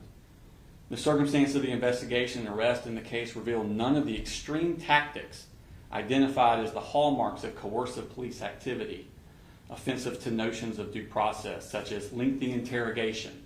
This was less than a 4-minute conversation. Physical deprivation. He was not restrained physically in any way. Brutality or deception. None of that was in this case, Your Honor. These are techniques and methods which create circumstances in which the suspect clearly had no opportunity to exercise a free and unconstrained will. In these statements they gave, Your Honor, it's obvious that none of these tactics were used to be coercive, to override his free and unconstrained will. In fact, if you look at the jury instruction on voluntariness, which is 1.32.17, this is the law that's given to the jury about voluntariness. It says to be voluntary, a statement must be freely and willingly given and without coercion, duress, threats, use of violence, fear of injury, or any suggestion or promise of leniency or reward. A statement made to induced by the slightest hope of benefit or the remotest fear of injury is not voluntary. To be voluntary, a statement must be the product of a free will and not under compulsion of any necessity imposed by others. In this case, he's not in custody. He's at his own house. He's not restrained. The guns are not pointed at him. Any sort of restraint, verbal restraint on him, are all phrases that connotate temporariness. I think the phrases used are not to leave at this moment, emphasizing at this moment. He says, we're going to wait here until we get one more. Until we get one more. He asks, can I use my phone? And Townsend responds, give it just a minute. All these things connote a temporariness to it, not you are in custody. You have not formally been arrested, which is what is necessary for that to come about, Your Honor. A person is deemed to be in custody requiring Miranda warnings before interrogation when he is formally arrested or restrained to the degree associated with a formal arrest. In this case, Your Honor, there was no restraint. One of the cases directly on point is Owens v. the State. This is going to be a Court of Appeals case, 332, Georgia Appeals 525. This is a 2015 case, Your Honor. In Owens, Your Honor, he is a visitor at a house that is being searched. He was actually being lawfully detained in the living room of the house while officers conducted a search of the common areas of the house pursuant to a fourth waiver and a probation order pertaining to his housemate. So the housemate had a fourth waiver for the house. He was actually detained in the living room of this house while they did that. He had not been formally arrested and was not handcuffed. A reasonable person in his position would not have thought that the detention would not be temporary. A person being detained is in custody only if a reasonable person in his position would not have thought that the detention would not be temporary. Also, there's a statement in Owens, another statement, that was not the product of interrogation. They said in Owens that in that case, the statement about knowing this was going to happen was not the product of interrogation in this case. It is unprompted and unsolicited. The last words out of Townsend's mouth is, we're going to wait right here for backup. No questions were asked, and then the defendant, unprompted, unsolicited, made a statement. He wasn't even saying the statement, if you look on the video, he's not even saying it to the police officers. It's more of an exclamation as he's walking away from them. He says this. So it's completely voluntary. Owen states that Owen did not make the statement in response to any questions, but instead volunteered the statement while two officers were searching the bag and talking to each other. Miranda would not apply to such an utterance, even if Owens made it while in custody. A defendant's spontaneous, voluntary, unprompted utterance to a police officer is admissible against him at trial.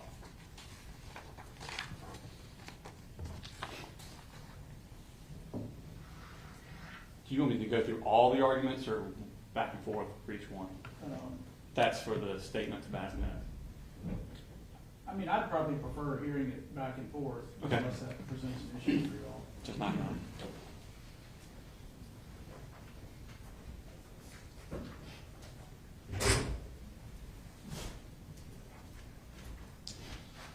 So Judge, we would agree with the state regarding the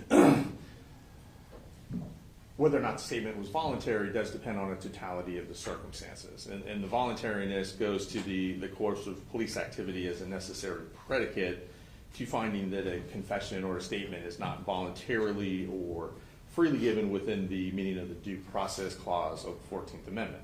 So when you take into account the totality of the circumstances surrounding these two brief statements that Mr. Gray made to Officer Bazinette, the circumstances are such that whether he knew they were temporary, whether he knew the detention was temporary, hasn't been shown. What has been shown is that he was under the belief that he was not free to go, that he was not free to use his phone, that he had been escorted from his home, moved to the outskirts of the property, away from the home, and that he had been surrounded, as you can see from the video, by many agents, what appears to be over 10, 12 agents or law enforcement officers in tactical gear with automatic weapons slung around their shoulders.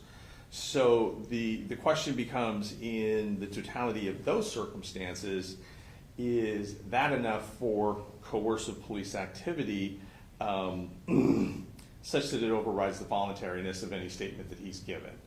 And we would argue, just for purposes of these two statements given to Officer Bazinette, that it is, that based on his being told he cannot leave, he cannot use his cell phone, and being surrounded by agents in tactical gear with weapons, that does equate to coercive police activity, which is the predicate to finding those statements not voluntary given, and we would ask the court to suppress those two statements given to Officer Bazinette as not being made voluntarily.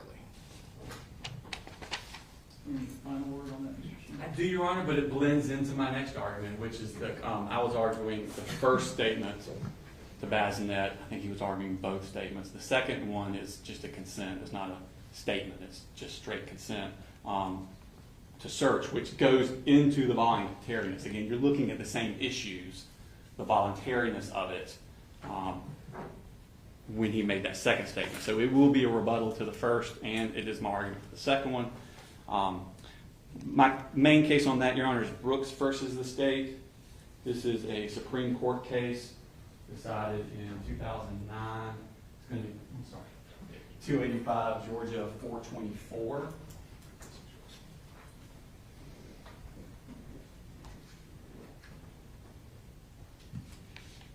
And in that case, Your Honor, it is well settled that a valid consent to search eliminates the need for either probable cause or a search warrant. So my next argument is going to be about the search warrant, but this consent eliminates the need for that argument at all. You don't need that search warrant. It doesn't matter. They talked about that wasn't the consent to Bazinette wasn't conveyed to Agent Genta, but there's nothing in the case law that says the consent has to be told to every single officer. But because he consented to the search, that eliminates the need for either probable cause or a search warrant. Now, the state has the burden of proving that the consent was freely and voluntarily given under the totality of the circumstances, the same as the statement we talked about earlier. And in that case, Your Honor, there was nor is there evidence of coercive police activities. The uncontroverted testimony of the officer who conducted the search showed that Brooks was cooperative, even friendly towards him, and offered to assist him in locating the gun. There is no allegation that Brooks's age or level of intelligence rendered his consent involuntary. There is no showing that the officers misrepresented their authority to enter and search against Brooks's will if necessary. In that case, Your Honor, you can see that all the talk with the defendant is friendly, courteous. There's nothing in there that shows any sort of lack of cooperation. Batten versus the state is the next case, Your Honor. That's going to be 341, Georgia Appeals 332, the 2017 case.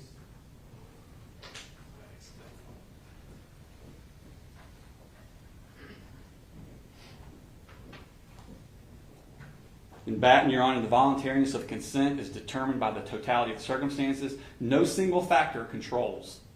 The standard of measuring the scope of a suspect's consent under the 14th Amendment is that of objective reasonableness.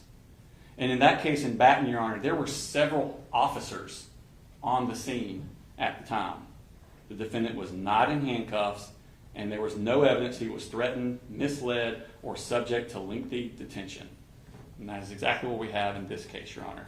That case also quotes Smith versus the state, which I don't have a copy of, but it's in Batten, which is 165 Georgia Appeals 333, a 1983 case, where consent was voluntary when the defendant was initially ordered out of his car at gunpoint, but police were no longer pointing weapons at him when he was asked for permission to search the vehicle. So even pointing the gun at you, as long as you're not pointing the gun at them when they give consent, something that overcomes your will to voluntary consent. And if you watch the video, there's nothing in there at all, Your Honor. Still in Park, that the facts of our case, Your Honor, there's no duress. It's his home. There's no detention. Any words about stopping his freedom of movement implied it was temporary. It was in the first 4 minutes of their encounter. And it's just, hold up a second, wait a minute, we're just waiting for people to get here. And it's just trying to hold the status quo. This was a day. This was a crazy day. Everyone testified. They're running to this school, they're running to that school, they're running to this house. It was a day. These officers are there. Everybody just hold still for a second. And there's nothing that an objective person would think, oh, I am detained. I am been tortured. I have been threatened. I have been tricked. And therefore, I have to test. I have to give consent. There's nothing evidence of that, Your Honor. He was 53 years old. He had a job as a construction supervisor. His intelligence is not an issue. Everyone was being extremely cordial. We let the video play because there was a lot of talk about these officers with guns. We let the video play to show the interaction with some of these officers. Oh, your son goes to elementary school? Which one's that? Oh, is that here?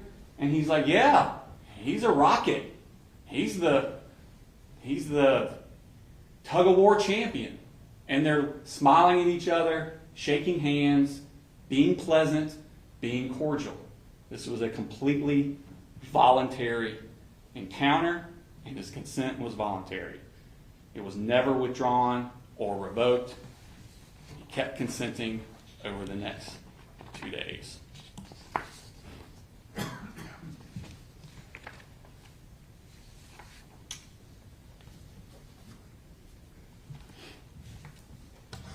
I know that the consent was given after this protective sweep, and a lot will be stated about the protective sweep.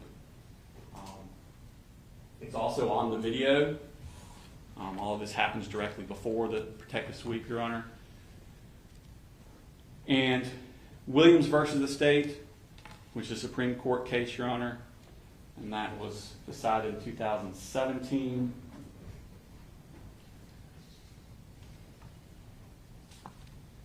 And that is 302 Georgia 474.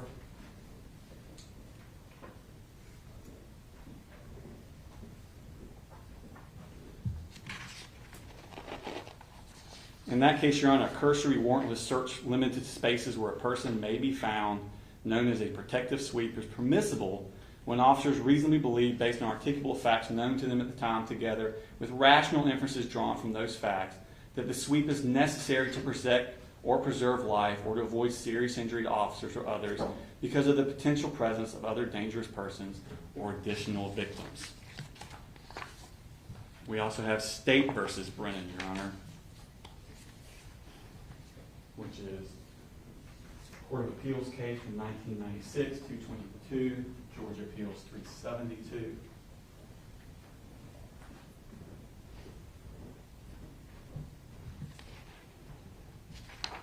And in that case, Your Honor, exigent circumstances allowed police arresting a suspect inside a home to make a cursory search of the house based on a reasonable belief that another occupant of the house might present an armed threat, upholding such a protective sweep to detect any immediate danger.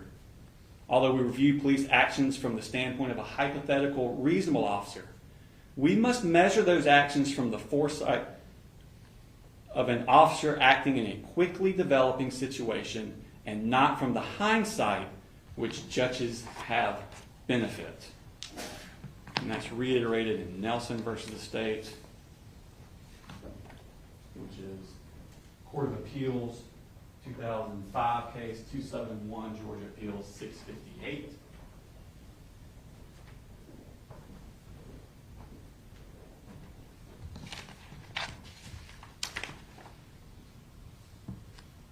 In that case, Your Honor, although we review police actions from the standpoint of a hypothetical reasonable officer, we must measure those actions from the foresight of an officer acting in a quickly developing situation and not from the hindsight of which judges have the benefit.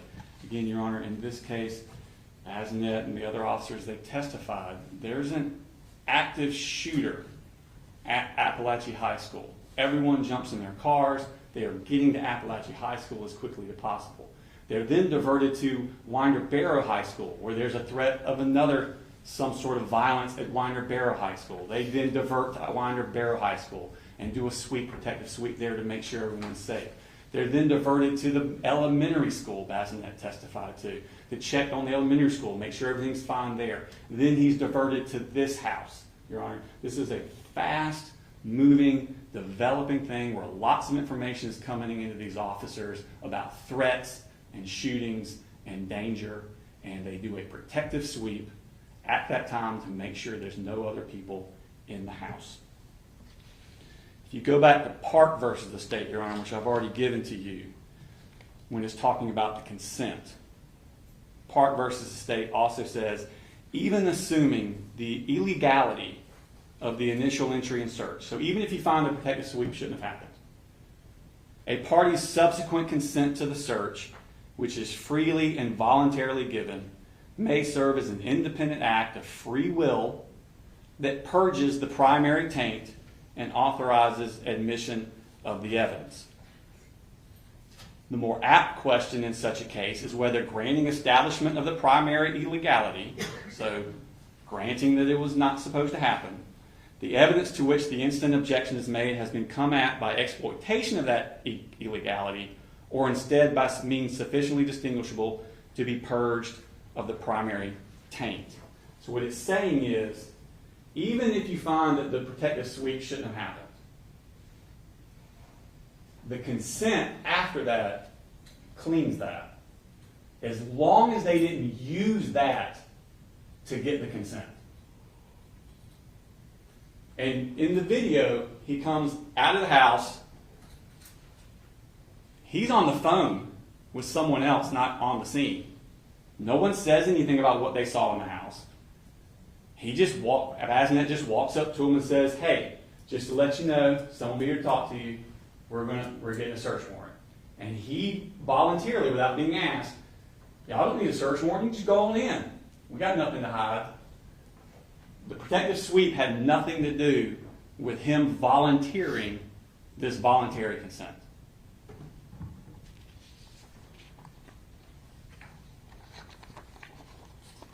It's hard to say that you were coerced into consenting by law enforcement when no one in law enforcement even asked you to consent. You just volunteered it. Volunteered, root word, voluntary. Do you want me to argue the search warrant now or come back? Do you have a preference? Do you all have a preference? Go ahead.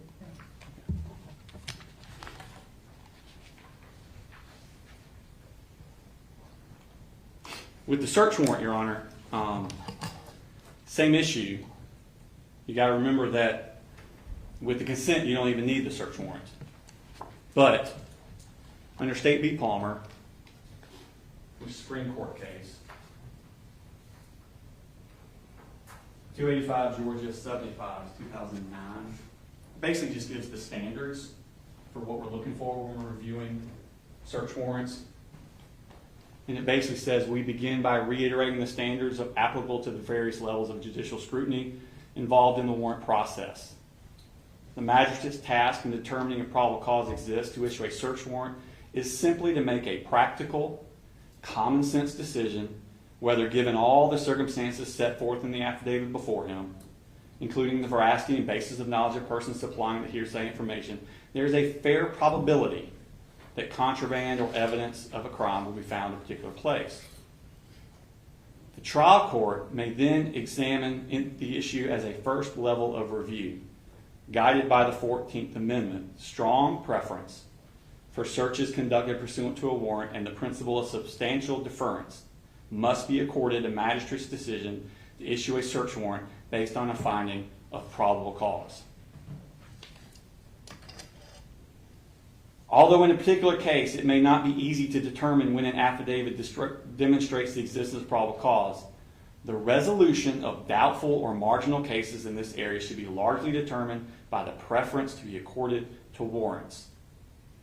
So when the warrant's signed, the trial court, when you're reviewing it, are supposed to give a strong deference, a substantial deference to the magistrate's decision. And you're also to keep in mind, this is under State v. Palmer, keeping in mind that affidavits are normally drafted by non-lawyers in the midst and haste of a criminal investigation, which is exactly what we have here. This is not something where officers have been investigating this case for months and weeks and finally decided to go do a search warrant. This is happening quickly, unfolding, chaotic, and that's where this affidavit was drawn, Your Honor. But the affidavit is perfectly adequate. It states there's a shooting at the school. The suspect was identified as Colin Gray. He had been feeling depressed, made a list of mental health issues. He said in his statements in the affidavit that he wrote down his mental health issues. That's a writing. The writing wasn't found on him. It is reasonable to assume the writing would be at his house that he had left earlier that day. He had discussed plans on Discord. That's a computer program. Computers. He's discussing his plans. It's perfectly reasonable to assume there's evidence of that, evidence of motive, evidence of scheme in a computer in the house. He stated that he researched shootings on his computer. Again, on the computer, evidence of what he's been doing, his motive, his state of mind, all of that is evidence that the officers can go in there and look at. And the defendant was at the residence when the officers arrived and stated he was Colt's father, stated there were multiple guns in the house. Again, this is evidence they can use to then probable cause to go find boxes of ammunition that match the ammunition found at the scene. Gun cases that match the gun found at the scene. similar magazines that match the magazines found at the scene. All of this is reasonable to assume that this evidence would be at that location. Under Franklin versus the state, Your Honor, I don't have, yeah, I do have copies of this. This is 135 Georgia Appeals 718.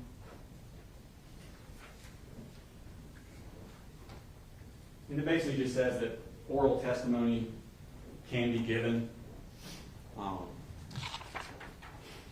The very last sentence, the oral testimony was sufficient to fill the deficiencies in the affidavit, and the trial court properly overruled the motion to suppress the evidence seized in the search resulting from the issuance of the warrant. The officer testified that he went to the, swore to the magistrate, which was actually a Superior Court judge in this case, that this was the residence of the shooter who was in custody, and then that goes with the affidavit of what they found. Again,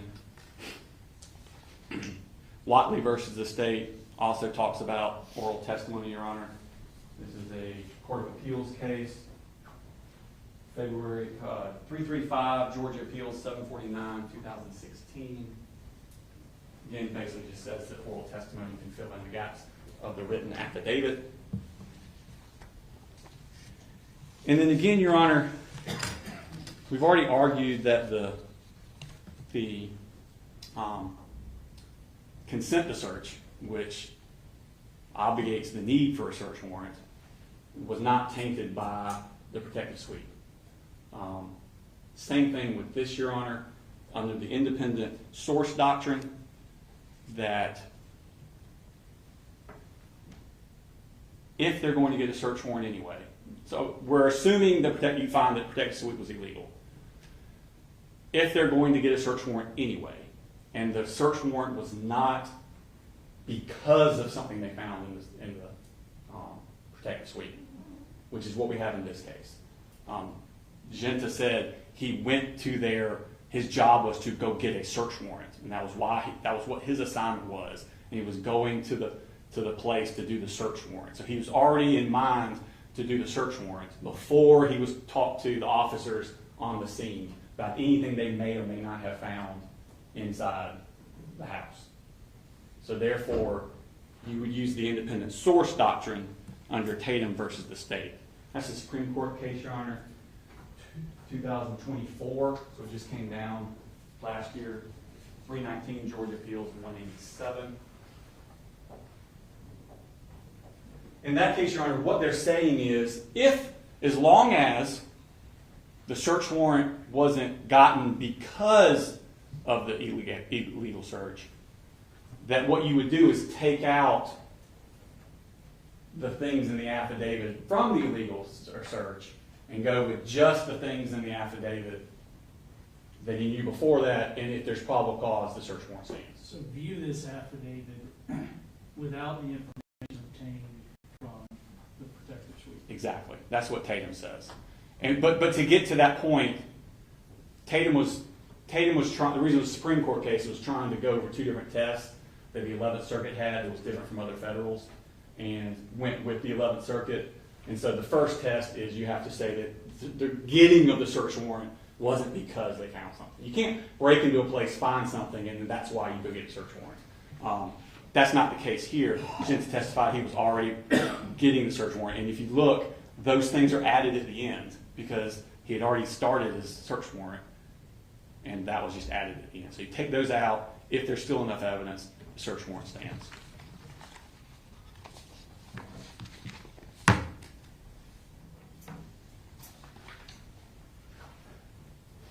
That's all I'm All right, thank you. Vince?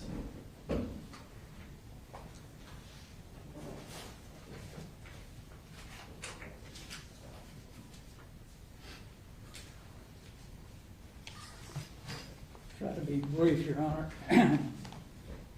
This is kind of what we learned. We understand that the deputy, first person on the scene, had gotten information, but not really sure exactly what that information might be. He got information from his lieutenant. He went to one high school, nothing going on there, then went to a grammar school, as we understand. and then ultimately was told to go to this particular location. When he got there, immediately he did a protective sweep. The thing that is bothersome is this was not any active crime scene. There was no crime going on there. The cases that the state gave you, for instance, the Berry versus the state, not any relation to me. In that case, they came to, I think this was a probation warrant that they came there to see him about. In the case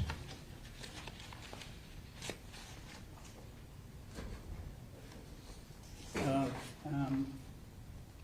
Nelson versus the state, when the police got there, they heard a commotion going on inside the house. They were afraid other things were going on inside the house, so that was the reason that they made a protective sweep. In the Williams case, similar kind of situation.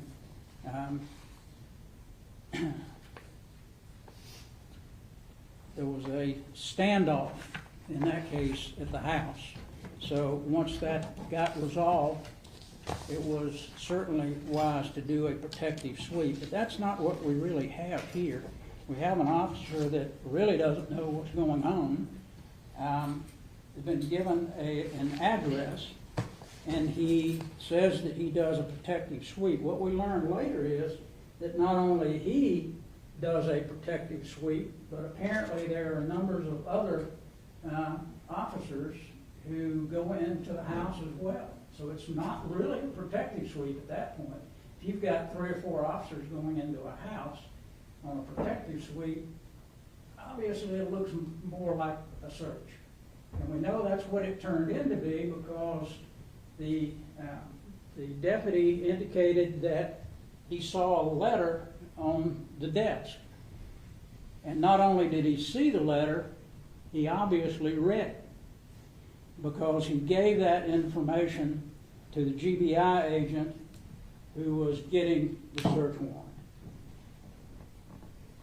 That's a search, not a protective search or sweep. It's a search. So that's the first problem that we have. The consent, as the state pointed out, if you would call it a consent, was not, those words were not spoken until after that protective sweep had already been accomplished. Just go on in. We don't know under what context that was said. Nobody ever got a written consent. Nobody indicated that they spoke with him. It's interesting, too, that nobody told the GBI agent that he even said anything like that. The GBI agent, based on only information, we asked him specifically, what information did you have before you got the search warrant? His job may have been to get the search warrant, but you can't just go get a search warrant. You got to have a reason. You got to have a probable cause in order to get one. Well, what was that? What was the probable cause? Who did you talk to? What information did you get in order to get a probable cause? Well, part of that information was I read a letter, and he referenced it in the search warrant itself. So the officer based his search warrant on information that was gathered in a search that was improper. It was an illegal search at that point in time. It was not a protective sweep.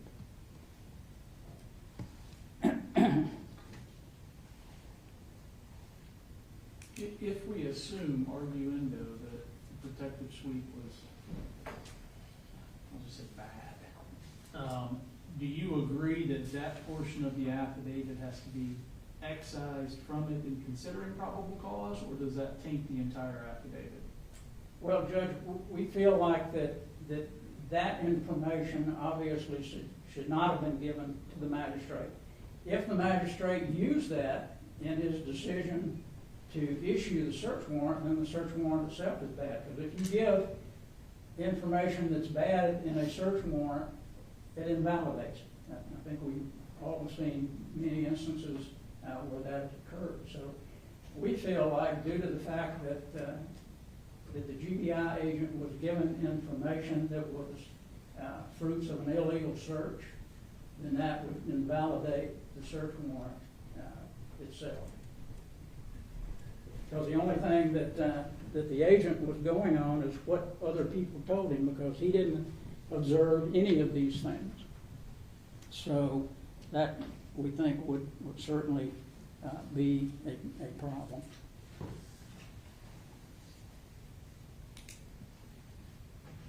And I think, too, with most of the cases that deal with protective sweeps, I just wanted to be clear, deal with active situations that are going on at the house, like an active crime scene. This was never indicated to the deputy that this was an active crime scene. Just go there. Apparently, he was not told what to do there. But when he got there, the first thing he decided to do was a protective sweep, along with all the other officers that went in.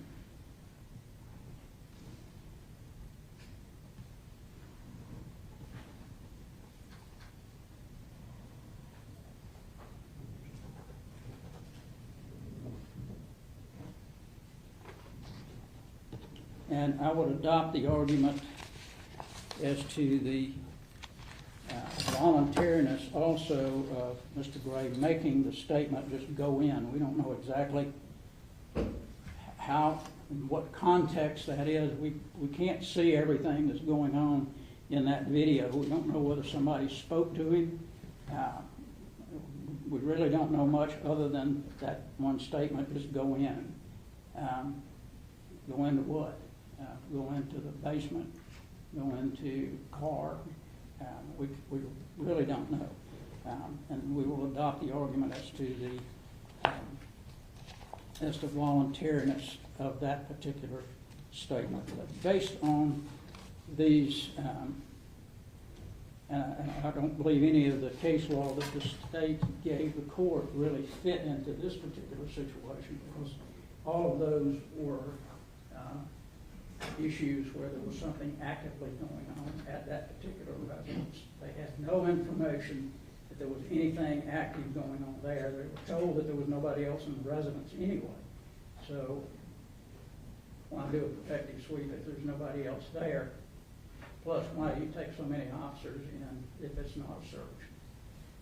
Thank you, Judge. Does the defense have any case law you want to review?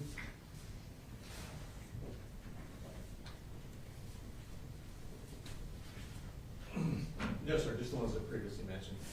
Did you have any final word? Real quick, Your Honor, going to the search warrant and the consent. Park v. State, which I've already given you a copy of, just for the record, 308 Georgia Appeals 648. That's the one that said that even assuming the illegality of the initial search, so the protective sweep, assuming you should not have done it, a party's subsequent consent to the search, which is freely and voluntarily given, so subsequent to that, he gave his consent, freely and voluntarily, may serve as an independent act of free will that purges the primary taint and authorizes admission of the evidence. So if the evidence is found during this sweep that it's illegal, a subsequent consent allows that evidence to be admissible. And in part, it means admissible at trial. But if it's admissible at trial, certainly it's also admissible in the affidavit for the search warrant. So even if you think that there's some sort of break in the chain because Bazinette didn't tell Genta about the consent to search the house, the defendant's consent to Bazinette immediately coming out after the sweep to the person, one of the people that did the sweep, purges the taint of the sweep. So now that evidence that's found in the sweep can be used in the affidavit for the search warrant. That makes sense? And even if not, then you fall back on Tatum. All right, obviously important issues. I'll be prepared to render a ruling based on what's been submitted, but if y'all want to do briefs, you're welcome to do them. Up to you guys. Nothing further. No briefs? Just, I don't think we need to do brief sessions. Okay. Thank you. All right, so I'll get your ruling inside the required 30 days. Then we need to talk about scheduling. We can do that. In chambers, anything else we need to discuss? Not from the defense. Okay. All right, we will adjourn for the day here.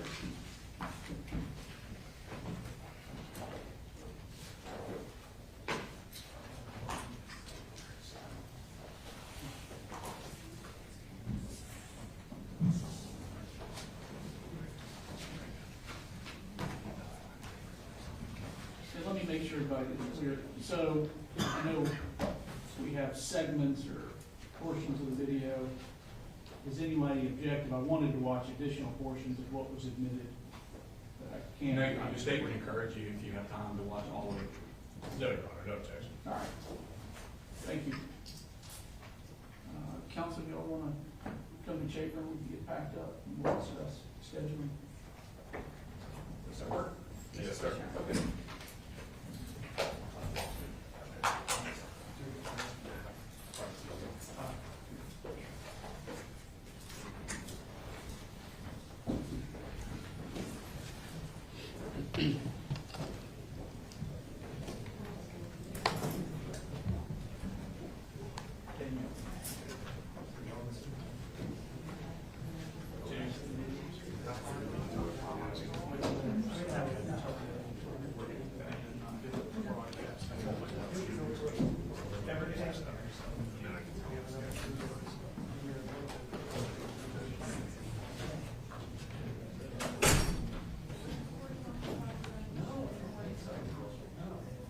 He may have seen me looking at it.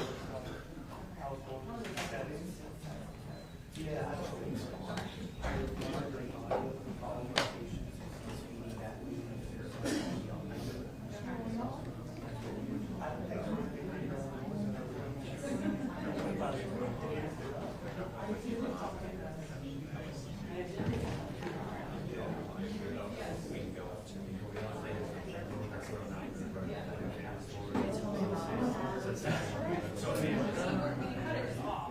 Well, I didn't understand it, but I was yeah, it was because I was just going to say, I just